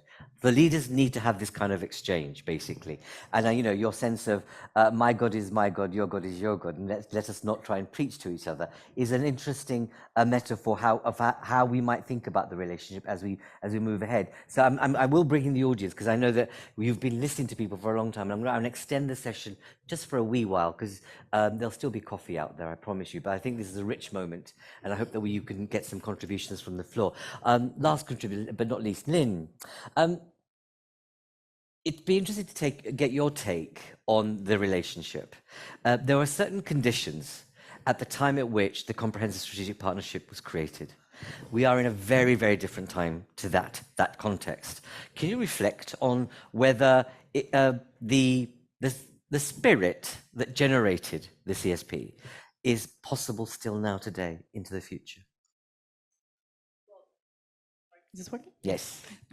So to start off, I think indeed EU and China, as well as the world, have changed significantly since 2001, 2003. And at that time, maybe we were looking at like the honeymoon period to a certain extent. The honeymoon might be over, but I don't think that the relationship is over at all. And that's not at all what we're looking at either. Looking ahead, which is what I would like to do more, is more, we don't know where we will be standing in 20 years' time. What we do, what we can do at this point is to look at like what will be in the picture and what we can prepare for. So looking into a future or a distant future, digitalization, connectivity will remain on the table. Everything will become even more interconnected. Technology, AI, this is what we need to prepare for and what we need to build the foundations for. So that means building common standards, building common means and dialogues, mechanisms to actually work on this, which is complex and may not be as easy, but I think it is a necessity. Besides that, of course, what will also be on the agenda and remain on the agenda is environmental affairs and climate change, which is another foundation that we can build on. Raw materials, definitely, energy security, these things will be on the table and we need to advance. Also cooperation, and I believe that the foundations have been laid, but we need to continue for sure. And I'm very pleased to see that dialogue is finally back on. I think since Mr. Scholz went to China almost a year ago now, a lot of dialogues and things have been resumed. And I think the main issue during COVID was the fact that there was such a physical decoupling and the mutual understanding was gone, the dialogue was really off. So bringing that back onto the table is one of the key aspects. And I do think that talking to each other and being frank, explaining what are the differences and where we stand on both sides is one of the most important aspects. And what I do believe is a pity is that even though the strategic dialogue, the high-level economic dialogue have already taken place, that's the people-to-people one, which is still missing from the 3 pillars, of course, and which might actually be one of the necessities, because to build such strong relationships and, well, to be in couple counseling to that extent, I think what we need mainly is to build that trust again, which has been lost, especially during COVID, and that physical decoupling that we have seen during that period. The mutual understanding has gone down, and that is something that we will really need to build up again. I think also, like, if you look at what is needed in terms of, stable relationships, I think predictability and continuity, as well as transparency, trust, and that dialogue are key. Of course, if you look at the multilateral level, I think the world has changed significantly. We have seen much more of like a politicization, a securitization, and as has been seen in the triptych on the EU side, also the level of competition is up. So to mitigate these will be a challenge for sure. You also see in the global south, they're asking for a bigger voice and to be heard much more. Indeed. China is looking into this very carefully, as we have seen also like with the BRICS Plus. And how are we going to react to that from the EU side? And how can we cooperate to a certain extent also with China in terms of giving this global side also a bigger voice? I think if you look at EU-China relations, the main thing is still the economic aspect, and the business side is still the driving force. How can we actually keep that going, and what can be done there? We also see a very changed approach from the EU side, from EU companies in China. A lot of them have, even the one that wanted to leave, have already left during COVID. A lot of people had to leave during that time and have not been able to return or have decided not to return. So also at the company level, the companies that are still in China have either reduced their presence, have either expanded to a certain extent, and they have made the choice whether to stay in China for China and produce for the world, or to actually be in China and to produce for China. And that last part has actually been increasing. We also see like much more complexities and difficulties for these companies, having to deal with data protection laws, with national security laws, with also like anti-espionage law. I mean, that actually has created a complex situation on the ground, and which is not always easy to mitigate. Okay, and I'm going to cut you short because I really want to go to the audience. Sorry. But I'm going to ask a challenging question. How would you approach this EU-China summit that's coming up in the context of couple counselling? What would you say? Put everything on the table, discuss things frankly. And I think maybe we may not be expecting it, but a joint statement would probably also be a good step forward. And I think, one of the main things is also, if you look at the EU member states and alignment, which is one of the things that we had been mentioning before, I believe that we may not have reached the end goal, but I think it is a process that has been started 5 to 10 years ago, and that is actually in motion. And I think there is already a lot more alignment on the EU member states level and at the EU level. It is a pity, of course, that the Leipzig summit could not take place, which was supposed to be the 27+1 system.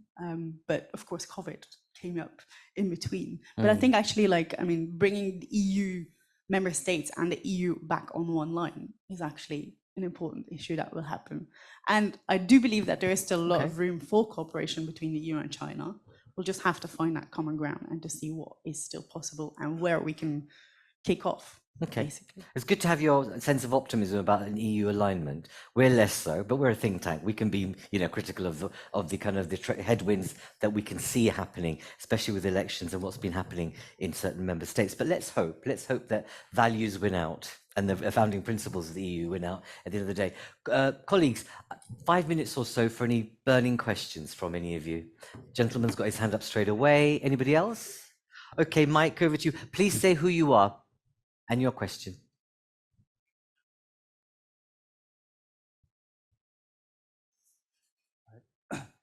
Hello, I'm Li from Xinhua News Agency of China. I'm a Chinese journalist. The European Council, I have two questions, if I may. European Council on Foreign Relations have a recent public opinion poll, which reveals that the world prefers a a la carte world instead of a competition, a world described by the EU and US policymakers as a competition between democracy and autocracy. So my question goes to all the panelists, especially Dominic. Is it necessary for EU policymakers to listen to the world, and what should be learned from it? My second question is that the recent summit between the US and China, will it have impact on upcoming summit in Beijing? If yes, what will be the impact? Thank you. Okay, great, thank you very much. And anybody else? Because I want to give someone new. Anyone? Actually, so I'm sorry, I will, and it's also a bit of gender balance, thank goodness. So thank you for raising your hand. Thank you, Pascaline Gabory, Pilot for Dev. Thank you very much. It's very interesting. I have two questions, two burning questions. But brief, my darling. Yes. Yes, thank you. The first one is, of course, there are many points where we need to agree to disagree on points like democracy, and it's not new. And I think it's important that it's also brought to the table, even if we have two different worlds. In this context, do you think that it's really possible to really work jointly on connectivity, AI? That could be one point of disagreement, I think, between the two areas. And secondly, my second question is about climate change. What is, in your opinion, the priority? Is it really to restore trade or to find solutions also in terms of decarbonation and the climate change? Thank you. Very good questions. Thank you very much indeed. So I'm going to now go to the panel. I'm going to start with Gao, if I may. your reaction to that first very interesting question about an a la carte world, or is it simply about democratic systems being so apart? We sometimes take competition for granted. Allow me to ask you, what do China and EU compete for? Or what do China and the United States compete for? Now, do we compete for ideology, political system, or values? But when you talk about values, be very careful. You're talking about value to a civilization 5,000 years old. And we are still here. We are still kicking. And therefore, China has a reason to stick with our own value. And when the Americans talk about their value to us, we keep chuckling, actually. So be very careful when you talk about value. Talk about value to the Muslims, to the Saudis. Be very, very careful to talk to value to the Africans, for example, especially from the European context of what you did to many African countries. Be very careful. So we should really focus on really what matters. That is growth, stability, promoting peace, really solving the burning issues for the people, raise their living standards, build a better road, for example, in Brussels. And that's what really matters, really. And China can help, really. I'm not boasting. I was really shocked at the quality of the roads in Brussels. And I do personally want to help. But if you refuse Chinese help, be my guest. The loss is not on China, it's on the Europeans. Therefore, let's forget about all these high-sounding words and ideology. And I remember what Deng Xiaoping said in 1947 when he gave a speech at the United Nations Extraordinary Conference. He was speaking to the United Nations delegates assembled in the hall. He said, "I will never seek hegemony. If China seeks hegemony," he is calling on everyone gathered in the hall at the United Nations. You need to unite with the Chinese people to overthrow the Chinese government. Can you believe it? I think Deng Xiaoping, for whom I interpreted for more than 20 times, spoke the truth on that moment. And that is still the guiding principle in China. China does not want to seek hegemony. If the United States is happy being the top dog in the world, let it be the top dog. China does not want to be the top dog. Therefore, I think by the end of the day, let's do what really matters. Let's help Europe, help Americans, help China, help with the global South to do what the people want. After all, the Chinese dream and the American dream at the personal level are more or less the same. Every one of us want to have a bigger house. They want to send the kids to a better school. Many of those schools are here in Europe, for example. And they probably want to drink better wine produced in France and chocolate produced in Belgium, you name it. And we do not need to really deprive the people of what really they want. They want to have a better living standards. And I think if you look at China, holy cow, by 2000, China was smaller than Italy. Can you believe it? Now China is larger than the United States if we use purchasing power parity. And I would say in less than 10 years, the size of the Chinese economy will definitely be larger than that of the United States if we use official exchange rate. So let's focus on what matters most. Thank you very much. I'd love you to continue because it's like we could listen to you forever. It's great. You can inspire debate and thoughtfulness in that sense. Not everyone will agree with everything you say, but you say it with force. But you make us pause for thought. So thank you, Gao, for that. And I'm sure I don't think there's anyone here from the Belgian government to get your help for roads. Because I totally agree with you. It's a mess. It's an absolute mess. So anyway, Dominic, over to you. I'm going to have to ask all of you to be brief because I've totally drunken into your coffee break. Sorry. Yeah.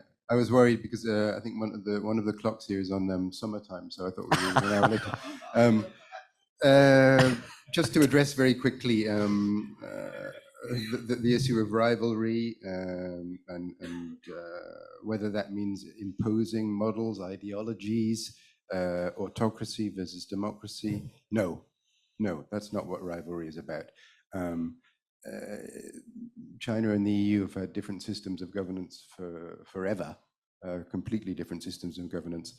And 20 years ago, with the comprehensive partnership, we were not taking issue with each other's systems of governance, and we are not today. How countries structure their own governance is not our business. That said, what we do care about and what we believe the world should care about too is how effectively governments work to protect what they themselves have committed to internationally. So in other words, the universally agreed standards and norms defending and protecting all citizens' rights. So this became a global good when it was agreed, and it's our business, we do think, to call countries to account, and we do it without discrimination. We call the United States to account just as much as we call China to account on these issues. There was a quick question on climate and AI, whether we should discuss. Yes, of course. I mean, as I said before, no taboos, we should discuss everything. One simple short point on climate. We have to be aware that today the per capita emissions of China, with a population of 1.4 billion people, are higher than the per capita emissions of the EU. So we're not just talking about China being a large emitter because of its population size. We're talking about China being a larger emitter than the EU per person. And that's where we need really to work together and make sure the ambition meets the goals that everyone deserves to be met. Thank you. Dominic, thank you very much. Pastor Pao. So thank you. I would like to draw your attention to the question asked by a gentleman just now. He asked, are we far closer to each other or further away? So why this question? I think we have been asking in China, some people asking. So after 20 years of comprehensive strategic partnership, in our eyes, in Chinese eyes, we are closer to each other. But maybe not the case for the Europeans, because you see us as systemic rivals all of a sudden. Actually, we were different many, many years ago, and we have been different for the whole process of our relations. But now, suddenly, we have become systemic rivals. So that is something which the question pounded in our heads. And as I sensed a kind of chilling effect among some Chinese entrepreneurs and Chinese people. They are afraid to deal with the Europeans because they are afraid to be named as the rivals or a risk. So the overstretching of the concept of security and also the de-risking really scared some Chinese companies and Chinese people. So I would like to say that we should have more dialogues and have more mutual trust so that our cooperation will go smoother than so far. Thank you. Thank you very much. Lynn, final remarks, last but not least, on the two questions that have been raised, yeah. Of course. I would actually like to pick up on the climate change and environmental aspect. Of course, I mean, if we look at like what is happening right now in terms of climate change globally, I think that should be the first priority overall. We look at droughts, we look at like floods, we look at so many different things, pollution, smog, and indeed, I mean, carbon emissions overall. These things are going to affect all of our lives. And I believe that China and the EU are very strong partners that should be working together. And I think the upcoming COP and the following ones will actually be very strong mechanisms to do so. So I think there's a lot of work on the table between the EU and China overall. That should be one of the priorities, but I think there's many more, and getting back to that table and getting that work done is going to be the key message for the next couple of years. Great, thank you very much, Lynn. Colleagues, I've got to conclude, but you know, there's an undeniability of the fact that whatever we say in this room, out there, we're going to experience extremities of weather, whether we like it or not. So politicians can talk and dance as much as they want, but the fact is you're going to have caverns appearing, we're going to have flash floods, we're going to have flash heat points, and everything in between. And it's not going to be just in the south, north, or west. It's going to be everywhere, all the time, and it consistently, and it's going to be faster. And we just have to wake up to that reality. And my final point is that let's not forget three things: Trump, India, and Nigeria. So, you know, heaven forbid he comes back. What will happen to this relationship? Let's not forget, you talk about the prowess of China. You also know what India's up to. India and Mr. Modi is eyeing the entire world with the capacity to flood the market. And perhaps in 20 years, we're made in India rather than made in China, if Mr. Modi has his way. And don't forget Nigeria, the most populous nation in the world in less than 10 years. Think about that. That's a different market, potentially a different culture. And we, you know, people might say, what are we going to do about corruption and governance there, for example? So I leave you with those thoughts. Thank you very much. What we are about at Friends of Europe, and I'm really pleased that you've all been here. You've been frank, and it's been a stimulating exchange. And I hope that it's not just been, you know, great, voyeurism. This has been important, and I hope a reflection of the type, nature, and quality of debate that we need to have at the summit, and we continue to have. But that's what we're about as a platform. We like to debate the right issues, connect the right perspectives and people in the room, and hopefully see change for good. Thank you very much for listening and being with us. And those online, we are going to have a 15-minute break before we come back. Thank you all very much.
Hello. Sorry for that kind of, I suppose this is culturally specific, school bell to say it's out of time now, go back to class. Playtime is over. Back to work. Thank you.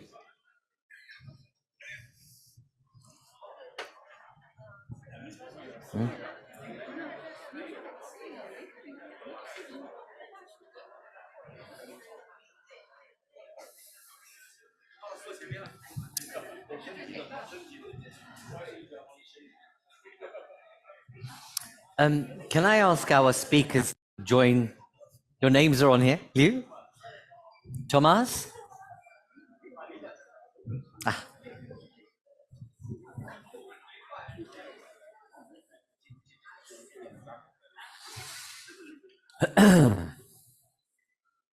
So,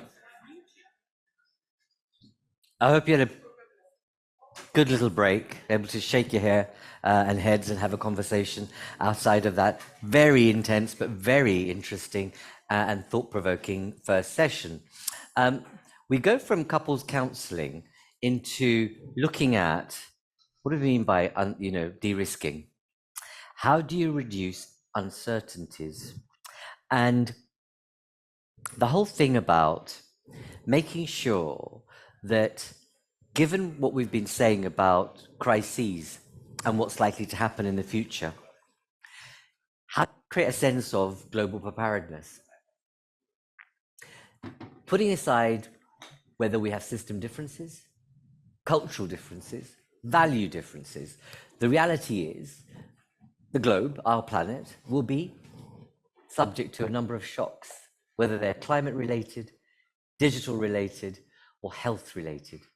That's a certainty. That is the only certainty that we have to a certain extent in this very unpredictable world that lies ahead of us.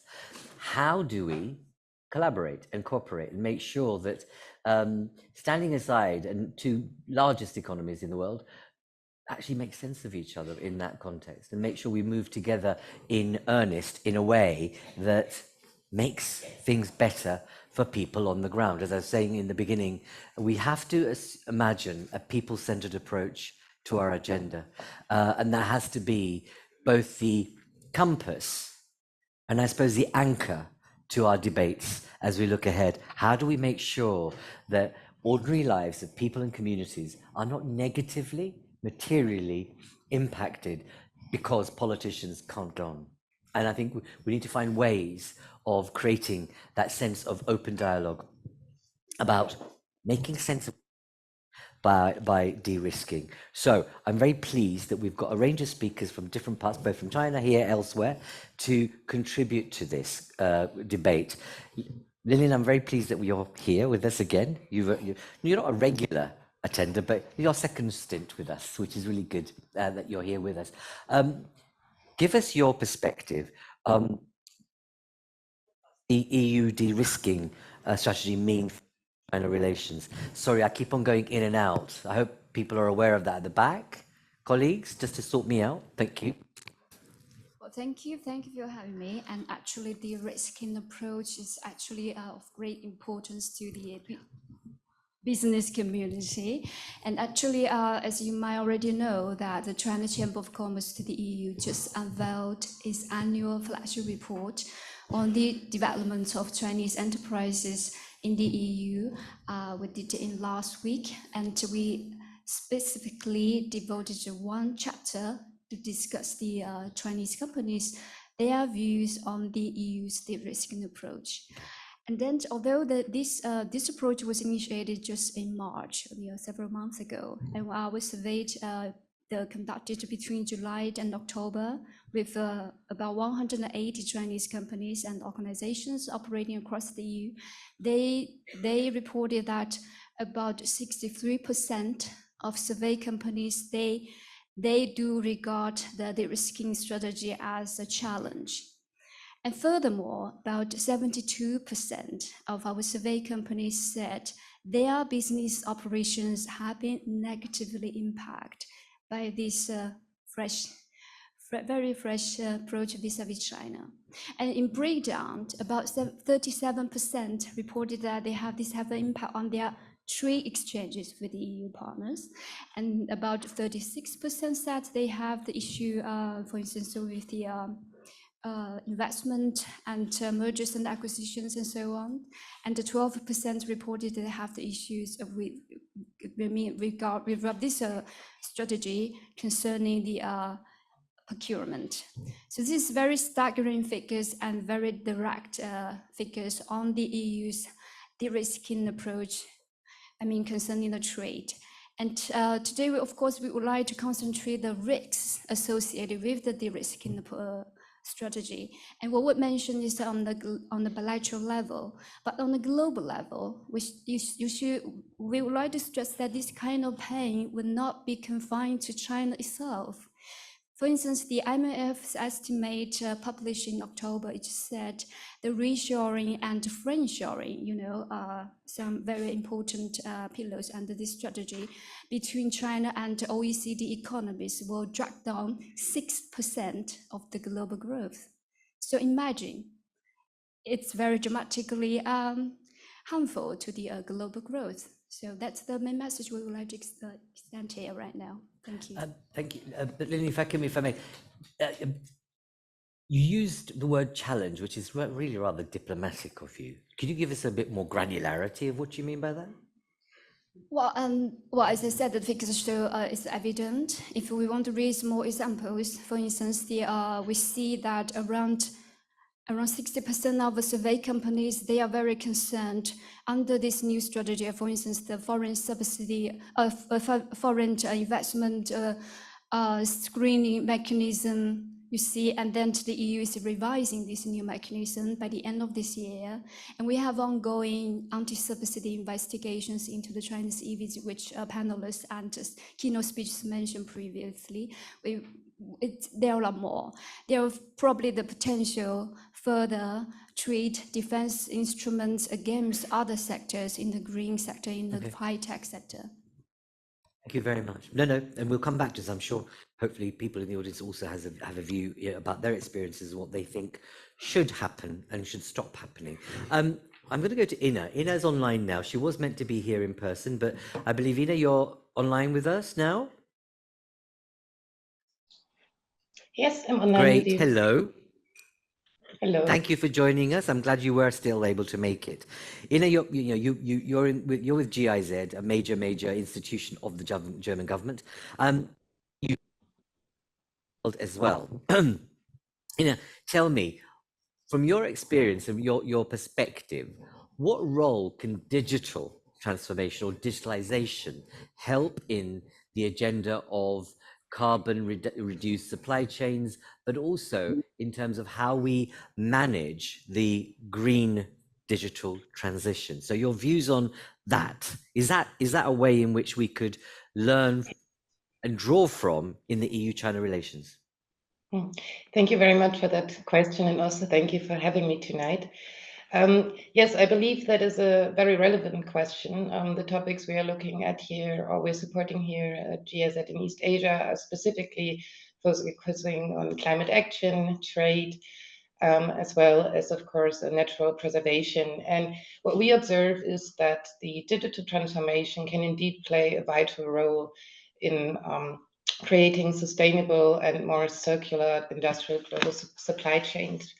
We have initiatives right now at the EU level, which are the Digital Product Passport, which is subject to the EU's eco-design guideline, but also initiatives in Germany like Catena X, which is building a collaborative industrial data space for sharing data of industrial products, which all can serve of the objectives of climate change and decarbonization of the industry. At the same time, we are also observing initiatives in China, which are more and more focusing on circular economy and the reuse of natural resources and important products, such as, for example, power batteries. And we believe that due to the EU and China having agreed to jointly tackle the issue of climate action, that the existing dialogues can provide a valuable forum to discuss about synergies and how to use such initiatives to, on the one hand side, reuse natural resources, but on the other hand also contribute to a more low carbon footprint industrial global supply chain. And are you hopeful about the digital passport being potential for opening up the space for a global standard? Well, as we heard already in the first session, global standards is what is required in order to have a global connected supply chain. But the other aspect could be also managing like interfaces. So even if maybe one standard might not be existing, it is important to see how the supply chain can be connected. Because as we learned today, the EU and China are quite connected in terms of trade and also their supply chains. So therefore, it is important to engage in dialogue how such approaches can be used for such objectives. Sure, I'm going to turn to Liu in a minute, but data, sharing data, and interoperability are going to be key to any global standard. Do you actually believe that that's possible? I believe that dialogue is important to see where the differences, but where are also some similarities in terms of objectives. So I believe it needs dialogue and engagement to see how this can be realized. Thank you very much for joining us. I'm going to move to Liu. Liu, thank you for being with us. What's your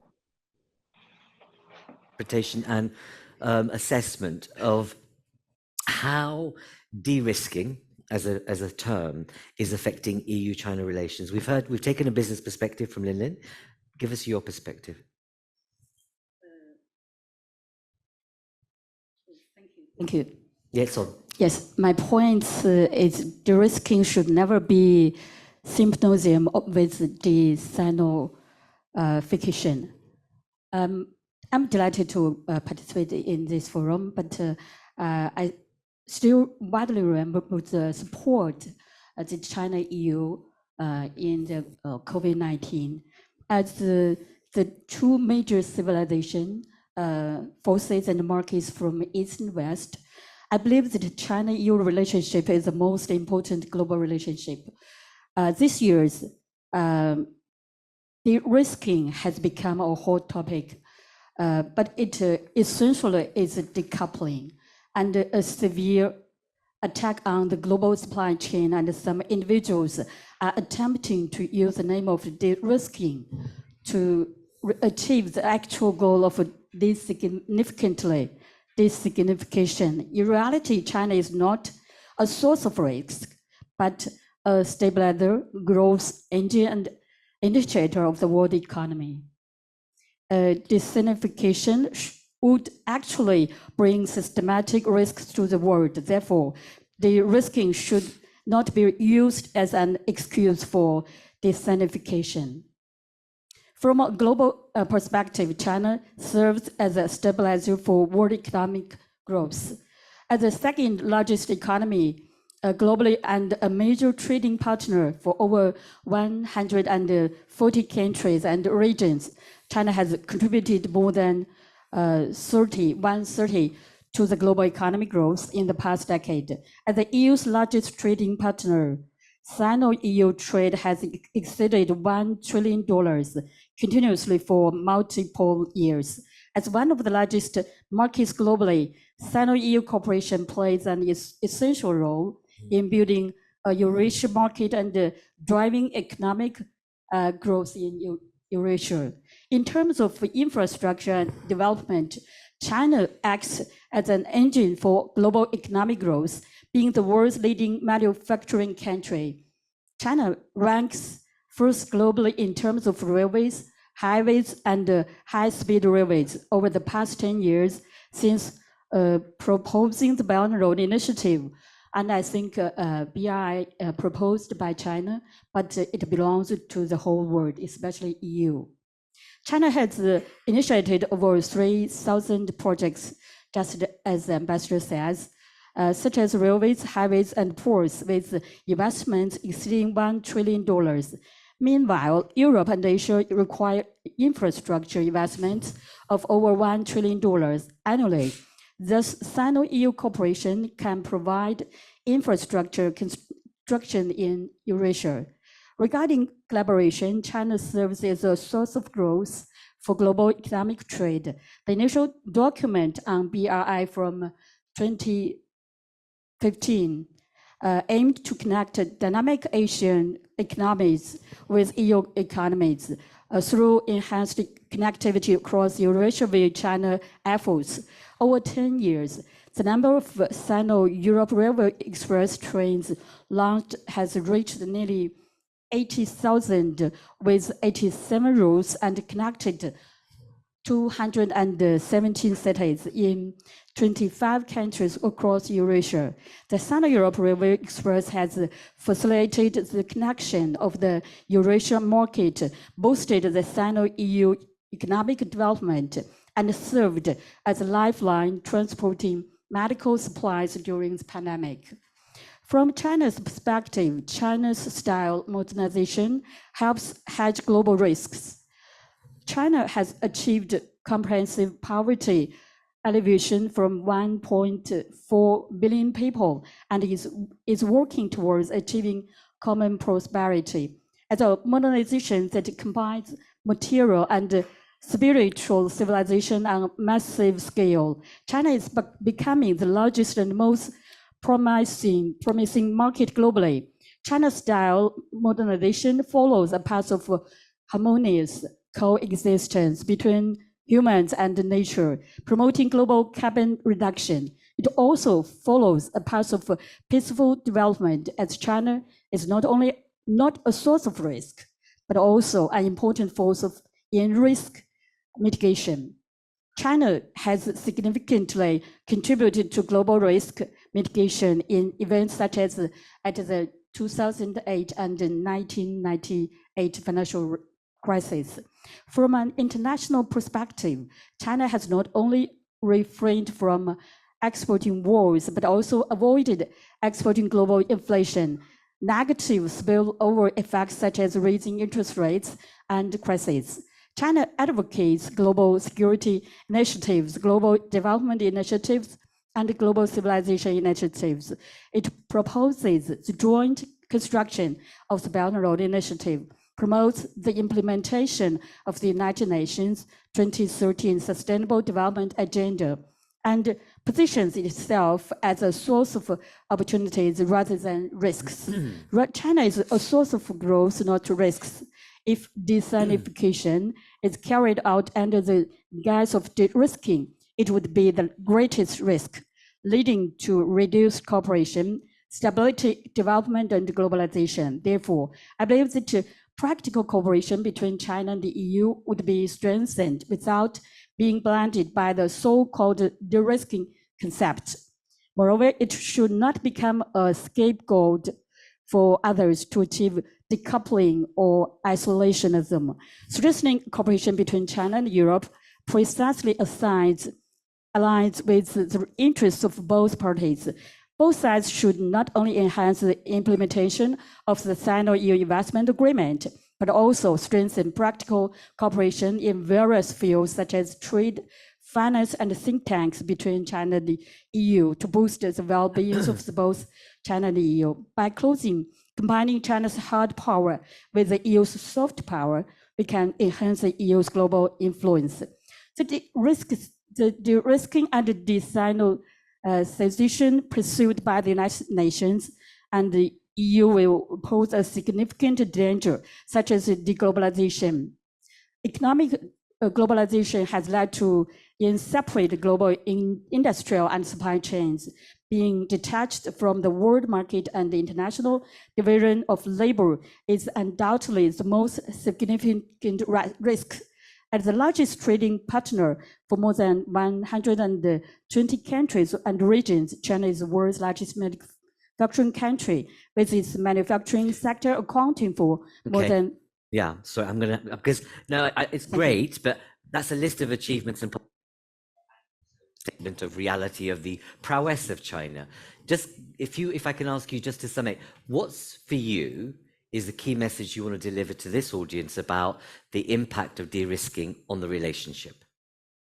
in a short way, we know what the capabilities are, we know what the future trajectory is. What's the key message deliver here? I think China has played a crucial role in stimulating investment through the infrastructure development, and China contributes more than 1/3 of the economic growth. So I think China brings the economic engine and yes, stabilization, not risking. Okay, but it underlying message is the inevitability of China, I think is what you're saying. Okay, and we need to recognize that in terms of both what it's contributed to date, but its growth trajectory as we look ahead to the next 15, 20 years. Okay, before I bring in the last two speakers, we'd really be interested in any views from the audience. Lovely, excellent. Can we have more hands like that? That really assertive hand up there. You will have a view. You're not here as passengers. Going on with my mic.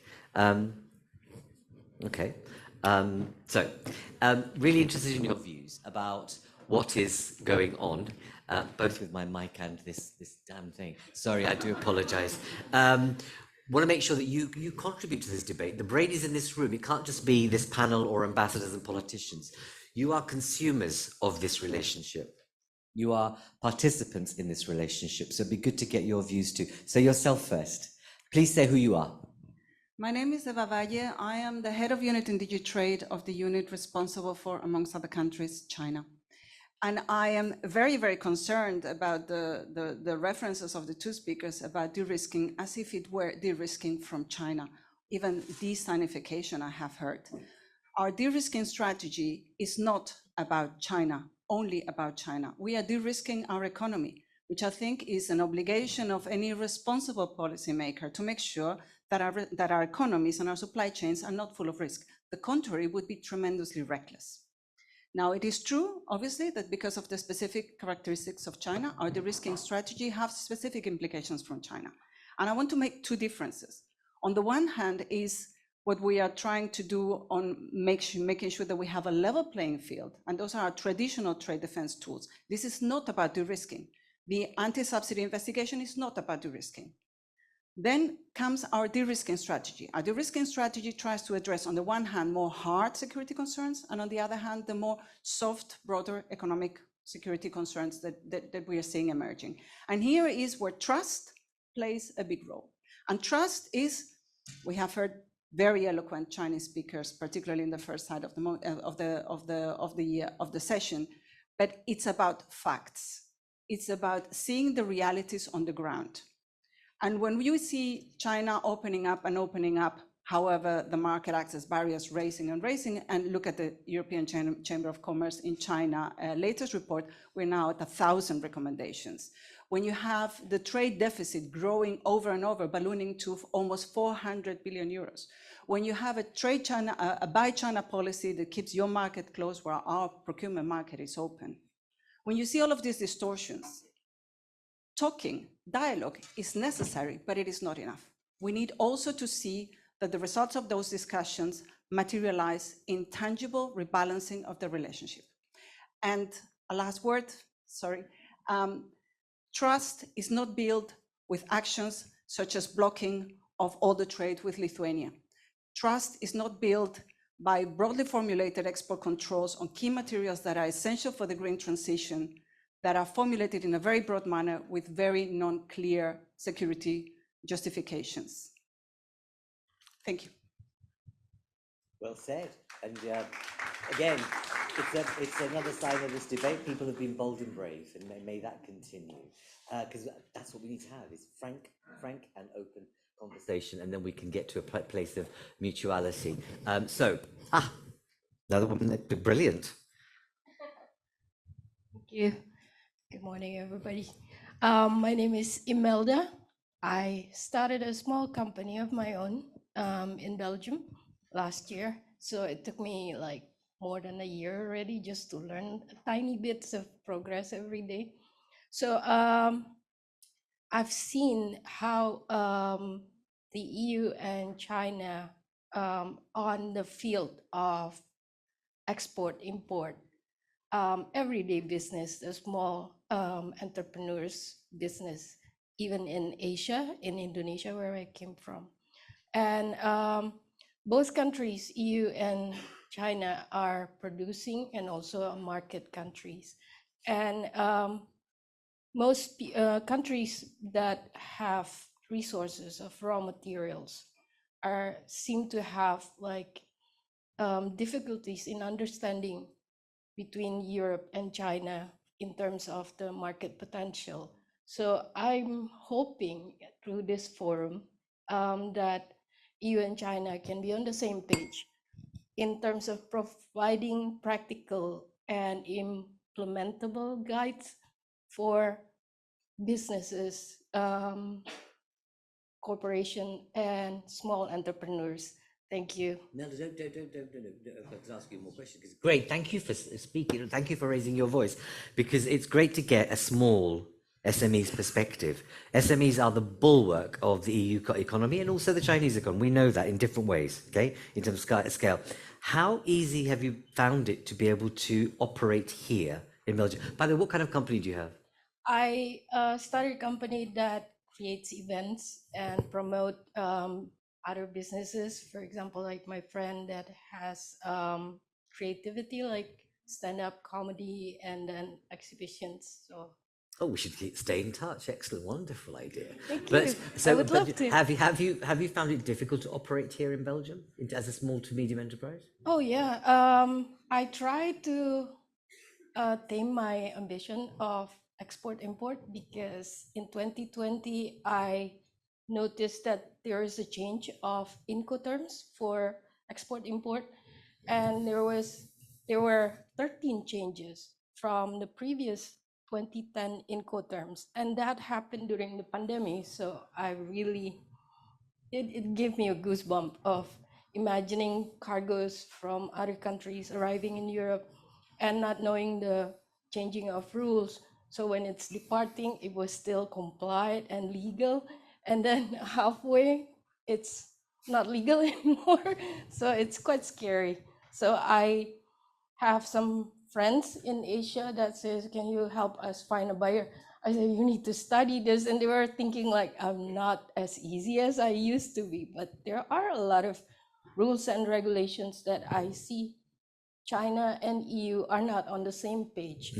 And then the raw materials from Asia, from Africa, those are probably like the elephant in the room when it comes to producing it into an end product that is arriving in consumers. So that's the thing. Great, thank you very much for You're your welcome. contribution. Anybody else? Don't be shy. You must have a view on this debate, clearly. No? Anyone else? Okay, I'm not going to pick, because that would be really invidious of me, particularly, in the scale of the audience that we have. But please don't be shy, do engage. So I'm going to turn now to Thomas. Thomas, thank you for being with us. It's important to have a private sector perspective on this, right? And that's why I'm really pleased that you're here. You're vice president of Solvay, one of the, the big success stories of a Belgian company. What's your take on this debate, especially in relation to the impacts of the, let's say, the de-risking, or more, I suppose, flip it round? What do we need to make sure that companies like yours thrive and are not stalled in success and development? Yeah, thank you so much for having us as well. And indeed, we are a global business. We operate in 61 countries, China being one of them. And our supply chains are global. And we ship things between ourselves, so from one factory to another, but we also get goods from all over the world. So anything indeed that inhibits trade is a major potential risk for us. And at the same time, we're obviously aware that the world has fundamentally shifted in the last couple of years. We are no longer where we are. I get a lot more phone calls from our leadership about what is happening in terms of politics, what risks are coming. Geopolitics is really at the top of the agenda again. And I think as much as there was talk about we shouldn't politicize the relationship we have, politics is everywhere. And also as companies, we need to be aware of that. So on the one hand, I think de-risking for us has never been just about China or one country. It has always been about looking now at our supply chains, understanding where we have vulnerabilities in terms of where we only have maybe one supplier in vital chains. And for whatever reason, they might be cut off. And I think we have learned over the last couple of years that those reasons could be, COVID, could be that you can't find a shipping container that moves your stuff, or in the case of, the war in Ukraine, that suddenly there are sanctions in place that prevent you from moving your goods. So all of that is important. And therefore, for us, the most important thing is, and as mentioned here, we have dialogue about what is really happening. And therefore, we're grateful that Europe and China has always maintained that dialogue. We're grateful that the US is starting the dialogue once again. And I think we also need to be very clear about what hurdles we face. And there are also clearly hurdles for us in China when we operate there. The dynamics have been changing over the last couple of years. It had become more difficult to operate.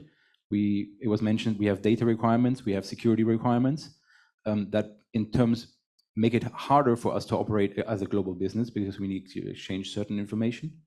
And therefore we need alignment on some of these issues. Maybe one word of caution also to the European Commission.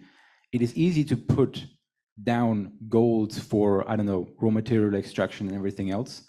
Meeting those goals is much harder. And I sometimes feel that our politicians lack a complete understanding how complicated those supply chains are, how complicated it is to actually set up, if we talk, for example, about rare earths, processing, refining, and other capacities. We often talk about the end product that we want batteries, but if you end up importing 85% of all components for batteries, I would question whether that is a true European battery manufacturing process in the end. And as a chemical company, we stand at the beginning of it. And we feel we need a greater holistic approach in this, and think not in terms of short-term reaction, but really how in the long term we de-risk our economy and our markets. Maybe one final point also to our Chinese partners. In many ways, China was the first, and it was also mentioned, that understood they need to de-risk certain parts of their economy. And I would say Europe in many ways is doing the same right now. I also think if we're looking at green growth, net zero technologies and everything else, the market will be so big, neither China nor Europe or the United States alone will be able to satisfy the need of the world that we need if we're going to meet our climate commitments and prevent the disasters of climate change. And therefore, there is, for me, no lose-lose if we set up a strong European manufacturing base for green technologies, and the same happens in China at the same time, because they will be complementary. Thank you very much. Thank you very much. Thomas, before you give up the mic, and I will bring you in, I promise, in a moment or two, we have time, in terms of your perspective, Yao. But two things. COP's coming up, right? COP28. Do you see any relevance to your involvement in that conversation, or some people might call the jamboree, the international jamboree that takes place every 6 months or so, or a year? Well, I mean, we are a high energy intensive industry. I think there's no hiding that. We also have a clear commitment to become carbon neutral by 2050. We have clear plans in place that requires massive investments. So in many ways, we also need clarity from the government, from political stakeholders, where the path is going. And ideally, we obviously also need some kind of global alignment so that we don't see carbon leakage elsewhere, that we also maybe don't see, the debates about CBAM and everything else. Makes it harder for us to trade, brings uncertainty into supply chains. And I think that also links very directly, into also when the Commission says diversify your supply chains, at the same time, we're adding complexities on other ends in terms of supply chain monitoring and everything else, in terms of that, other markets can produce much cheaper than we can maybe with energy and carbon. Sure. I think, let me reframe the question, Thomas. Do you see yourselves being relevant to the conversation? Are you invited? Well, I mean, we're always invited, and we also will be there. Okay. Again, as we said, we have clear targets in place in our companies. Those are also tied to our executives and the bonuses they receive. So there are very clear commitments from our side to decarbonize. We have plans in place. So we feel in many ways that we're making a contribution. Our goals are also SBTi certified. And now in many ways, now it's up to the United States, China, Europe, and everybody else to also deliver on the government side. Because I think in many ways it's easy to blame the industry for polluting. But we have a clear plan in place, and we're executing that plan. Sometimes I would wish that maybe the government is doing the same. Especially in Europe, we have high goals. And often when you look at what we would need to build in terms of solar panels, in terms of windmills, we rarely, on an annual basis, meet the goals we set ourselves. Indeed. So, I mean, this is not for you now, but for you to think about, because I'll come back to you on this question, is that what would you like to see being on the agenda of the EU-China summit, and whether should there be a very specific section that brings both private sector from Europe and China into that debate? So I don't want you to answer that, but I'll reflect on it. But Yao, I want to go to you. Thank you for being with us again.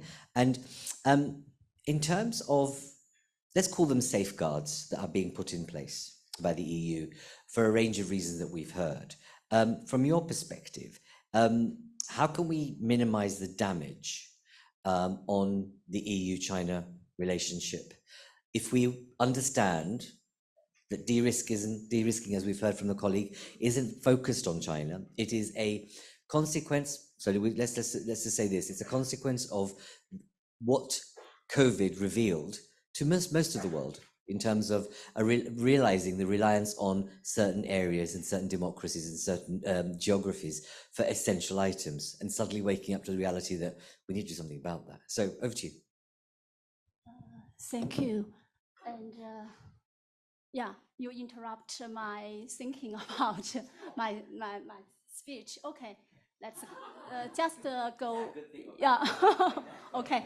I will talk about your questions about how to minimize the damage to disc-wreaking damage to Sino-EU partnerships. Yeah.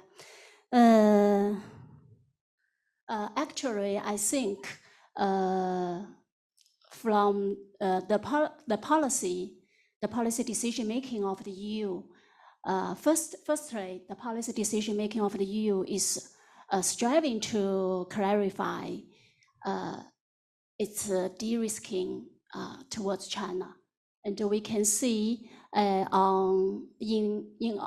October, EU adopted recommendations on critical technology areas for EU's economic security. Yeah, that indeed identifies advanced semiconductor technologies and quantum technologies, artificial intelligence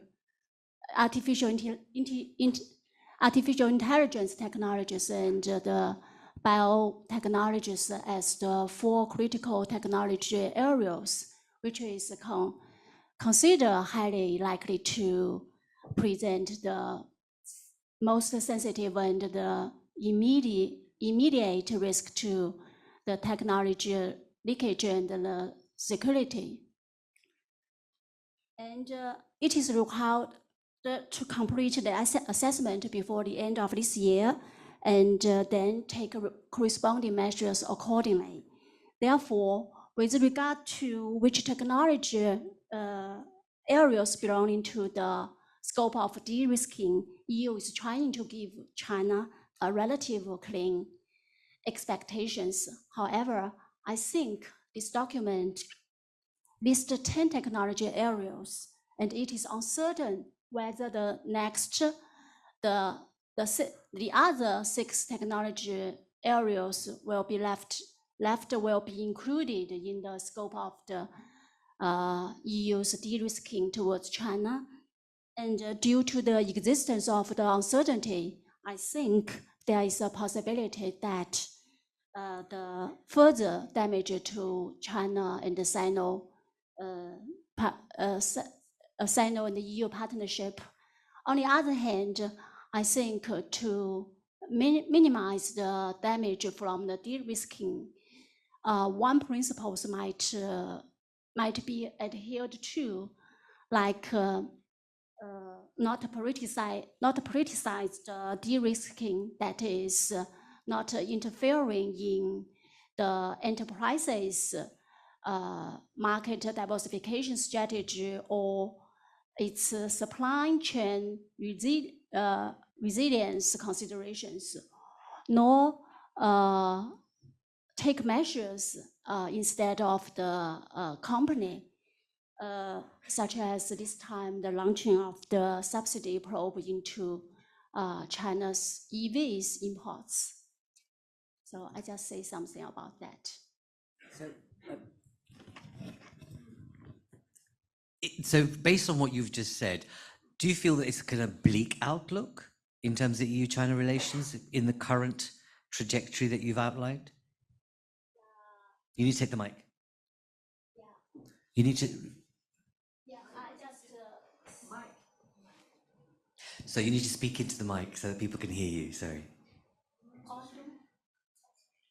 Okay, you use mic, yeah. So you want to me give a general outlook of the de-risking? What I want to understand is, based on what you've just said, right? Yes. You've set out some various issues and facts, if you like. Yeah. As a result of that, do you have a very bleak view? Do you think it's looking bad and we're not going to retrieve ourselves, or do you think there's scope for optimism? Yeah, I think at this time it's better for the EU's de-risking policy, yeah, towards China. Okay, all right. Thank you very much. Thank you. Colleagues, I want to open it up again to some of... Excellent. I was going to come to you, Elena, actually, so thank you. You've read my mind. Great. Can we have the mic over here, please? Again, as ever, you know the drill. Introduce yourself, please. Yeah. Hello, good morning. Elena Suarez from Business Europe. So I would like to build a little bit on what Eva said before about all the barriers that companies are encountering in China. And indeed, I think that we need to make a differentiation between the companies that are already in China. They muddle through the system and so on. But then all the companies that are trying to also access the market, and they encounter all these barriers indeed that are very difficult to overcome. And also would like to complement on this deficit that we are seeing. I don't think that we need to look into the figure per se, but what underlines that figure, and it's becoming very concerning that this figure is also driven by all the capacities that China is building in the manufacturing sector.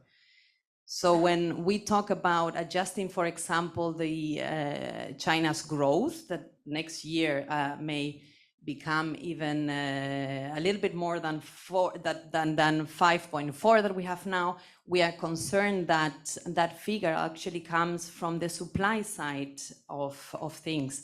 So looking at a little bit also about possible solutions and not only pointing at the problems, something that we have also been discussing with businesses and also businesses in China is the need for China to change a little bit its policies and not only looking at the supply side of things. We see a real estate sector that is in troubles in China, and putting all those capacities into the manufacturing sector, which contributes to ballooning even more the trade deficit. So China could work into more the demand side of policies, improving perhaps its welfare state, improving healthcare, etc., so that it also creates demand inside of China, and this could also balance a little bit more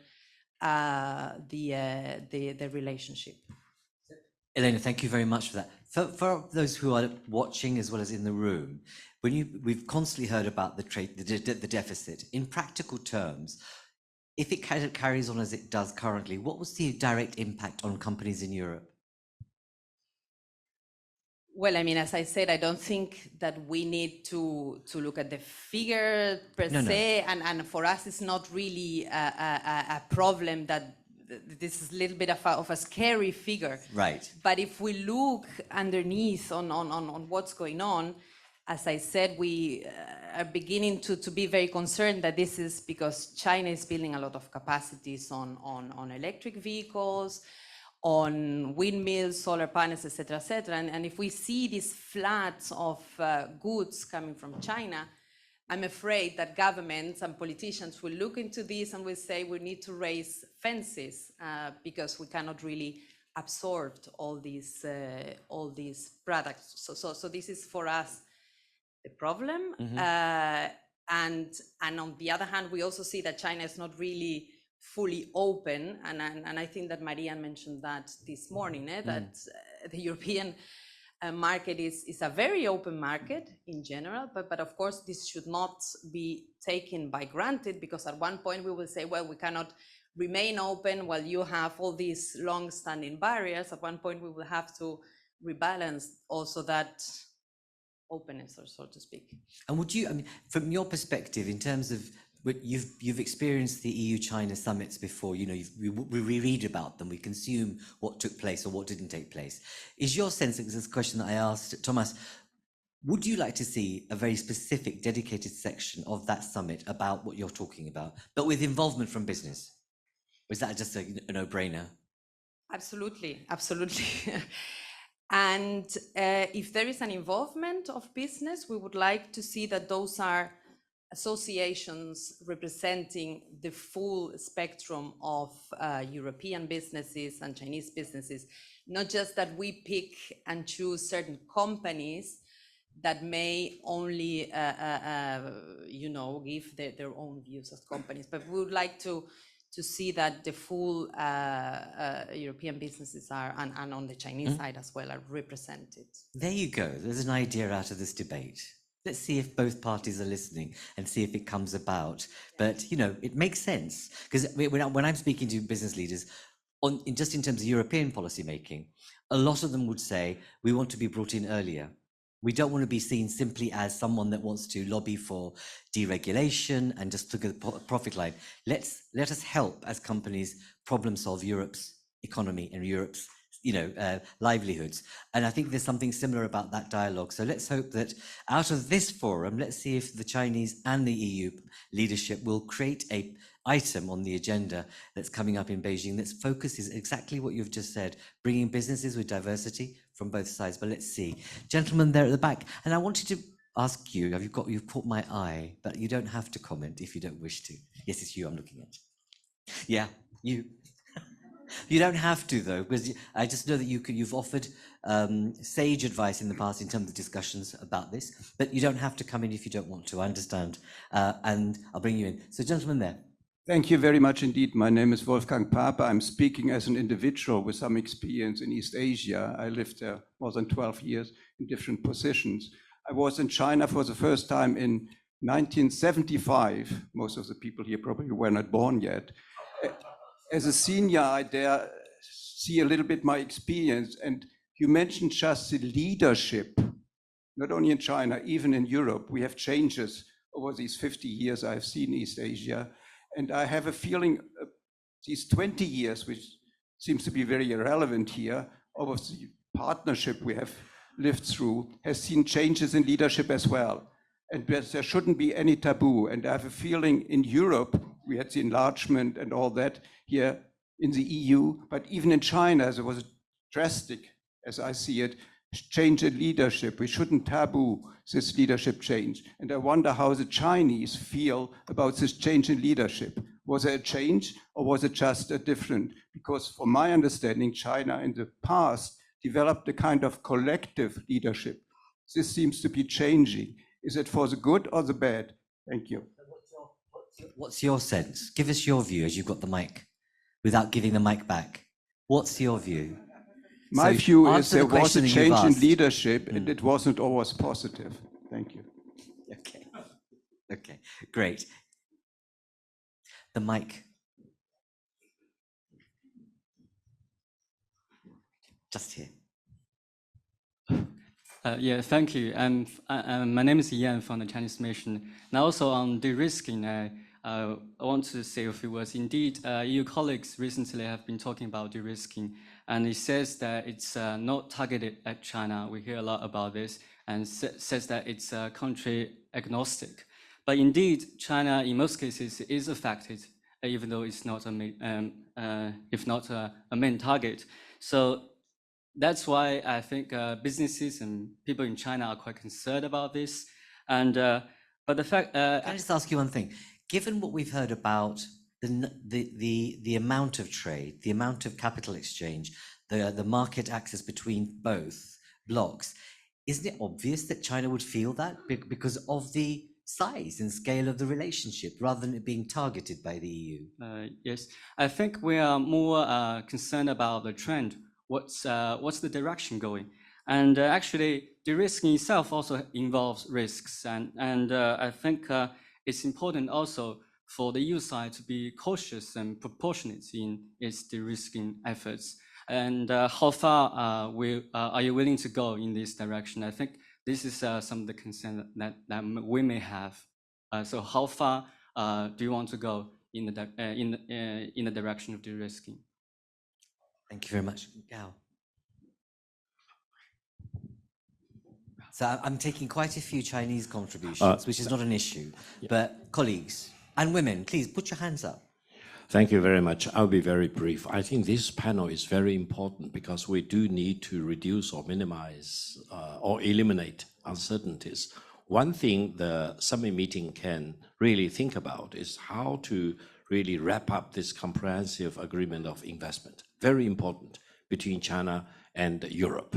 I hope we will do the right thing to make sure that this China-EU comprehensive agreement of investment will be concluded, ratified, so that more Chinese investments and European investments can flow both ways to create more dynamism in China-EU trade. Now, for China-EU trade to reach more balanced trade is good for China as well as for Europe.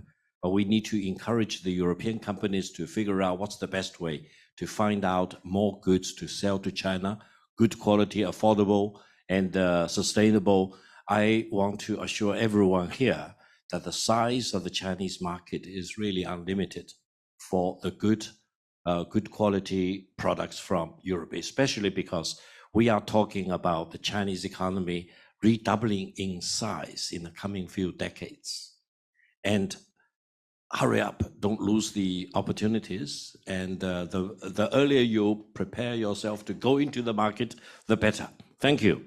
Yeah, yes, you've been a proponent of this quite significantly, clearly, and you have, let me just tell you, you've absolutely got imprinted on all of our collective minds that you're going to grow and you're going to be quite a power. But it's about how we make that relationship work, which is really, really key for world stability and world health and the world's climate scenario that we're looking at. So. As you are clearly a man of some influence, having been the speechwriter or translator for Deng Xiaoping, what's your view on the idea of a private sector item on the forthcoming EU-China summit? What's that? Say that again. So, the idea we came up with, we were discussing with Business Europe. What about having an item on the EU-China summit, which is about private sector perspectives and engagement, but having private sector from Europe and China in a diverse way round the table with leaders from both continents? Thank you. You may or may not know, in Beijing or Shanghai, there is no Europe Center or Africa Center or America Center, etc. I hope Europe will do the right thing to make sure that the first center will be Europe Center, hopefully in Beijing or in Shanghai or even in Wuhan. This will really be a landmark, kind of a physical presence where the European companies can gather, can project themselves to the Chinese consumers as well as the business community, and will be ahead of Asia Center or America Center or Africa Center. Whether that's possible or not, I'm not sure, but at least I want to help everyone here to do the right thing, to push this miracle in the right direction. Europe should not be left in China. People should seize the opportunity to make sure the Europe Center will be established in China. Thank you. No. But Gao, I'm not going to let you off that easily. You're clearly a politician. You haven't answered my question, which is great. You've gone back to your, you've got this brand. We're going to get big, we're going to get bigger, and don't miss out on the gravy train. I understand that. I want to know, do you understand, would you promote the notion of European and Chinese companies coming together to have a dialogue about what you do in EU-China relations at the EU-China summit that's coming up? Just yes or no? Yes, I come from CCG. We will be very happy to sponsor such a big gathering of China, EU, European communities, either in Beijing or here in Brussels or anywhere else. And such dialogue between the business communities will be absolutely the important thing. We cannot leave this all to the politicians, you know, and because leaving it all to the politicians may be the biggest risk to be de-risked in the world of today. Business communities need to stand up, do the right thing. I want to join you. Thank you. Gao, I have to say, thank you for responding. You clearly, as they say, it's a kind of an English phrase, you have the gift of the gab. It's great. But I mean that in a serious way, that, you know, it's really good. But colleagues and those of you online, you heard that here. This gentleman's prepared to host this dialogue. So we take that, it's on a record. So let's see what happens in Beijing in a few weeks' time. I'll bring you in, but the gentleman's been very patient at the back there. Thank you. My name is Yu. I'm the Deputy Defense Advisor from the Mission of China to the EU. So normally I comment on the security field, but here I'm not an economist expert, but I will talk about some common senses.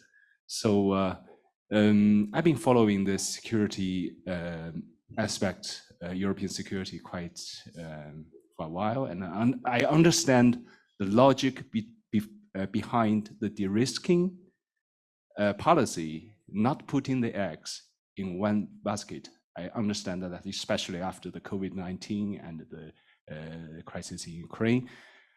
But meanwhile, it's also the logic behind this policy being worrying me. If you describe the relations between cooperation between China and the EU as a couple, whether it's low carbon couple or not, it's kind of like a marriage. But for me, de-risking is like when you see some risk of this marriage may break up one day, instead of building the relations, building a strong relations, you're thinking about what should I do when I get divorced?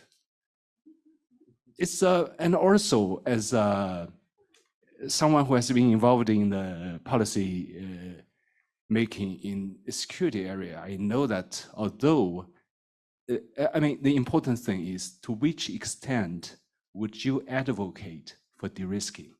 If it's too much, if it's the mainstream of the relations between the two sides, that'll be quite worrisome.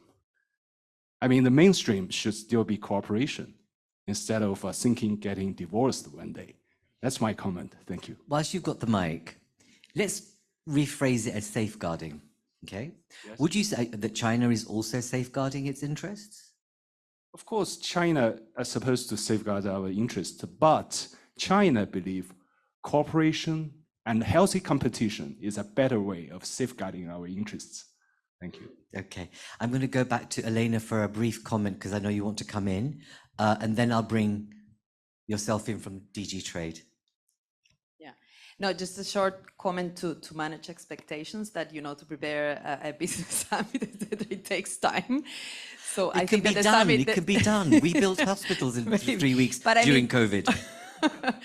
But this is also not the last summit we are having. And there's also a short comment on de-risking. I fully agree with Eva when she said that this is not about China. I mean, this is now, de-risking is now in the board of companies at top level. Exactly. And it's not because of China only. We may have to de-risk from other countries, including partners. We don't know what's happening next year in the elections taking place in several parts of the world next year. So this is not only about China.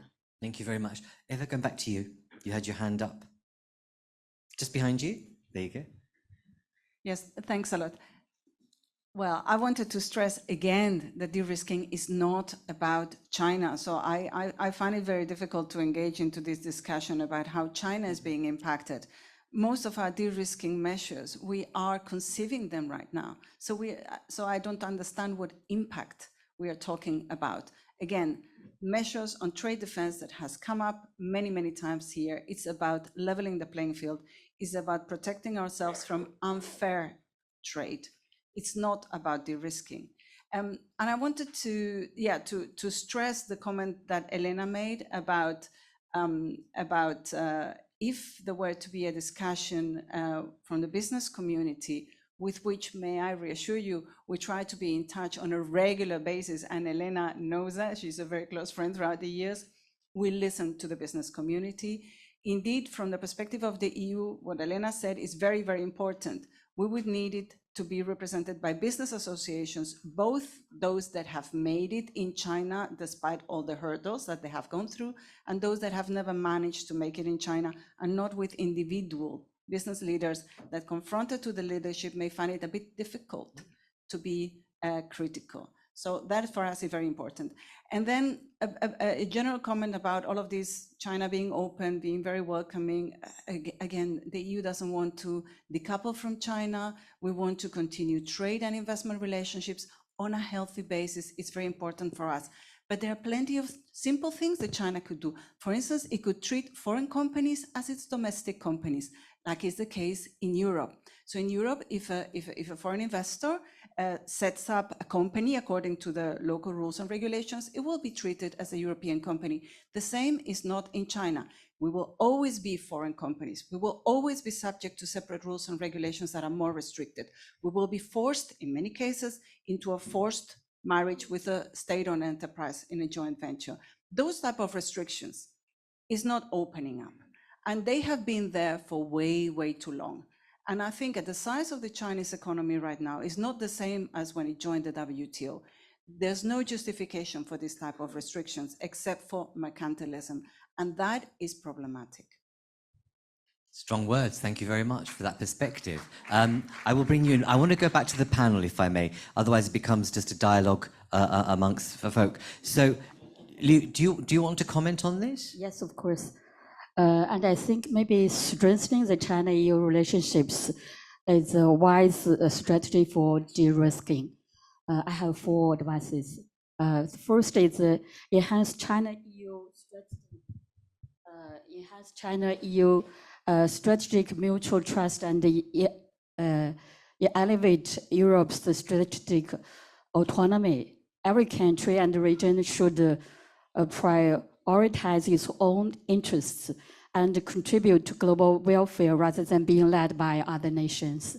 For this, both China and Europe need to enhance their strategic autonomy and strengthen mutual trust at a strategic level. This is the first advice. Second, tighten the comprehensive China-EU strategic partnership for high-quality development. At the 2 ends of the Eurasian continent, China and the EU have no geopolitical conflicts, only highly integrated interests. Over the past 10 years, they have mostly been each other's largest trading partners. However, this is a risk. I think mutual investments are low, not even reaching 10% of the US-EU level. It's essential to expedite the implementation of the China-EU investment agreement and strengthen cooperation between the Global Gateway and the Belt and Road Initiative. Third, address various risks and challenges through intensified China-EU cooperation with climate change, geopolitical climate conflicts, the economic risks, and China and EU are 2 of the most critical forces. They should strengthen the partnership in peace, growth, reform, and civilization, enhance high-quality cooperation, and effectively help the world address these challenges. And finally, deepen reforms in China-EU relations and enhance high-level openness. Technological progress and the development of the digital economy demand greater openness for both China and Europe. China's achievements in its 45 years of reform and opening up are testament to this. At this new historical juncture, both sides should strengthen high-level openness to promote high-quality development and cooperation. Okay, thank you. That's a call for both sides to do something different. So that's healthy and it's open and puts us in the right direction. Lynette, I want to come to you.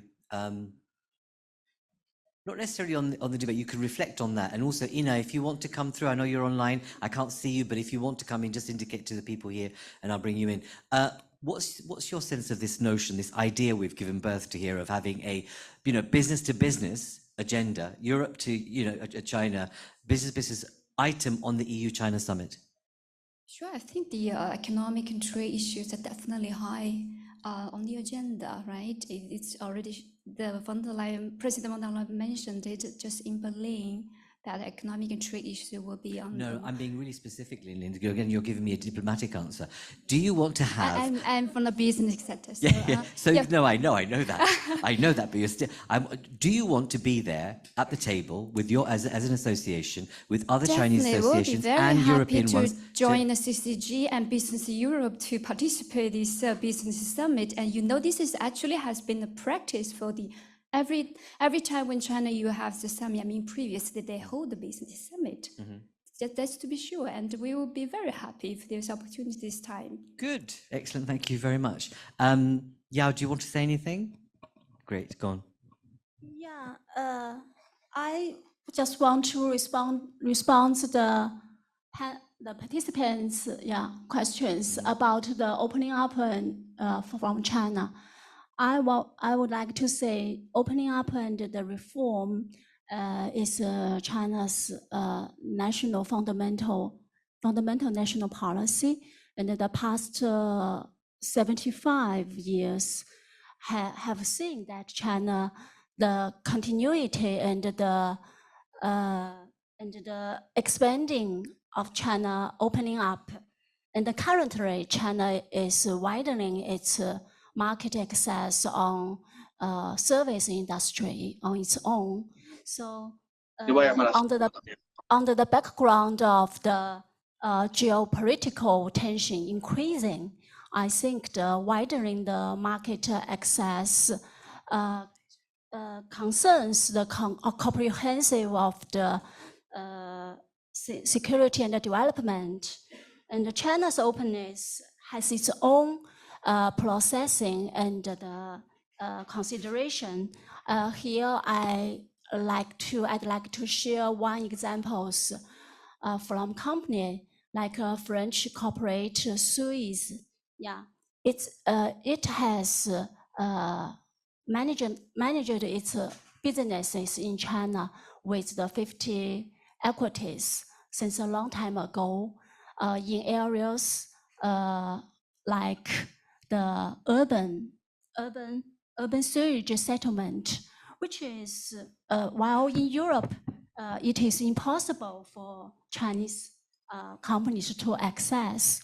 So here I want to say there is different sectors for China or EU on their opening market. That's all. Thank you very much. So I'm going to wrap up, okay? Because I don't want to eat into your lunch, like I ate into your tea break. But Thomas, if I may, can you reflect a little bit on the debate, okay? But also that question I asked you about the forthcoming summit, and there's also as well that given what I said about COP, so the next tipping point, I suppose the next journey point after today is you've got both COP28 and then you've also got the EU-China summit. Two very significant moments in the history and calendar of this year. And I suppose what I want you to reflect on is that what's your sense, if you start with COP, is your sense that it's basically a cop-out, it's not really working, and we're going to have lots of chest beating, lots of people turning up, something like 70,000 people turn up, and then we'll just have words. Over to you. Well, I mean, we certainly would hope that COP doesn't just deliver words, but also concrete results. But I would agree with you, I think the fear is very real, that we're not going to have really substantial major progress on some of the issues that we need. And we all know that we're running out of time in many ways. So it's certainly also welcome that the United States and China are talking more. We also welcome that I think everybody needs to talk more, and maybe we also need to think about some other formats where we can maybe work without, it's difficult if 70,000 people are in one room to kind of have an informed debate. And I think that goes back to the debate we just had, and to some extent, I think it was preempted by everybody in the audience. We definitely should add that item to the agenda on the EU-China summit. I think from our side that would be very welcome, and we also obviously understand that it shouldn't necessarily be Solvay or individual companies to be there, but that the entire industry, European and Chinese, are there and can have a high-level dialogue, because it's also different from, and I do appreciate it, and we have those dialogues with the Commission and other governments too, but it's different from having those, in informal meetings or other meetings prior to those, or actually if the leaders are in the room and they can make very different decisions and take different actions than the bureaucrats can. That's simply the reality. On the wider point, again, it shows how important dialogues like these are, because we clearly have a different understanding, and I think the Chinese delegation that was here has made it clear they perceive it very differently. Now, whether that's the reality or not, I think is irrelevant, because perception often creates the reality. So if they perceive it differently than how we see it, we clearly need to explain how that is. And I think I tried to point that out in the beginning of it, that when we de-risk, also for us as Solvay, it's about no longer being reliant on one single supplier, so that when they fail, our whole production doesn't suddenly have to stop tomorrow. And that obviously could have major implications, even actually, for example, on Chinese companies that we deliver to. So it's not about that we no longer want to trade with China. It's no longer that we want to invest in China. It's about actually basically enabling our business to function. And the same obviously operates also if we're talking about climate or any other policy that might be affected in that way. And therefore, dialogue is important. And I think we need to have really frank, open dialogue. I was at the dinner last night. We had a very frank, open dialogue because it happens behind closed doors. And I do think to some extent, these forums are very important. And at the same time, that's why we're really welcome if we did have a business component there behind closed doors, so that there can be very frank and open dialogue, because it's going to impact all of us in the end. Thomas, thank you. So, Thomas, thank you very much. So you heard it here, right? First. And if it happens, it'll be great. A business dialogue at the EU-China summit coming up. And no, Elena, don't be worried. We're not asking you to put a brand new summit on. It's just pulling about 15, 20, 50 people on either side together for a conversation behind closed doors. And Friends of Europe could facilitate it. So, there you go. But no, Joel, joking aside, I think you're right, Thomas. You said this again last night, was that having a closed door conversation is as important as having this kind of dialogue. And they should be bookended. They should be bookended because they enable us to be able to get under the skin of stuff in a comfortable way, but also speak publicly through this dialogue as well. So we have a level of accountability and transparency. Colleagues, that's it. It's the end of the EU-China Forum for this edition. It's it's been really heartening to have the level of openness from you and our panelists. You couldn't say that this wasn't anything but compulsive viewing, given it's like a Netflix serial. Given the comments we've had, it's been like, wow, I can't miss the next episode. Hopefully you'll return in the future to some of our future events. And I want to thank all our contributors and you, because actually that's what makes a difference, I suppose, from Friends of Europe. We try and encourage you to have voice. And as I said, we are about making sure that the right connections happen, the right type of debate happens, and also the fact that we're able to see positive change. So thank you for contributing to that today. It's been really helpful. And I want to thank the Chinese mission for being, here, and our delegations from abroad, and for the support. And I hope that we long may we continue an open dialogue that's frank, bold. And as I started, it behoves us, people, to take a people and community approach. Let's not forget that people in China will visit Europe and Europeans will visit China. And, that traffic, that consumption, that ability to consume because of globalization and the phone and Netflix and everything else, people are imbibing a different culture, which is different to what's in this room.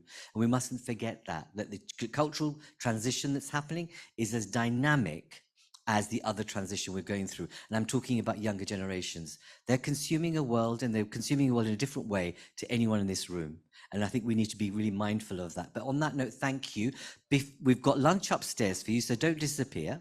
We have nice lunch, but I want to bring your attention to this thing.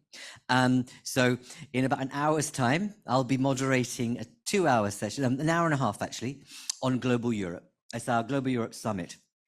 Why I'm mentioning it to you is that we have a conversation about infrastructure. And we're going to have the brand new managing director, the executive director of UNOPS, the UN Agency for Implementation. We're going to have the CEO of Belgium's Development Agency. And we'll have two very interesting ambassadors, the ambassador from Lebanon and the ambassador from Jordan. Thank you, being pitch perfect. We have the ambassador from Jordan and we have the ambassador from Ethiopia. So it'll be an interesting contribution about putting this kind of debate in a wider frame. So if you have the patience, the time, the energy, have some food and come back, for you're all invited to this next conversation we'll be having at 3:30. Thank you all very much and take care.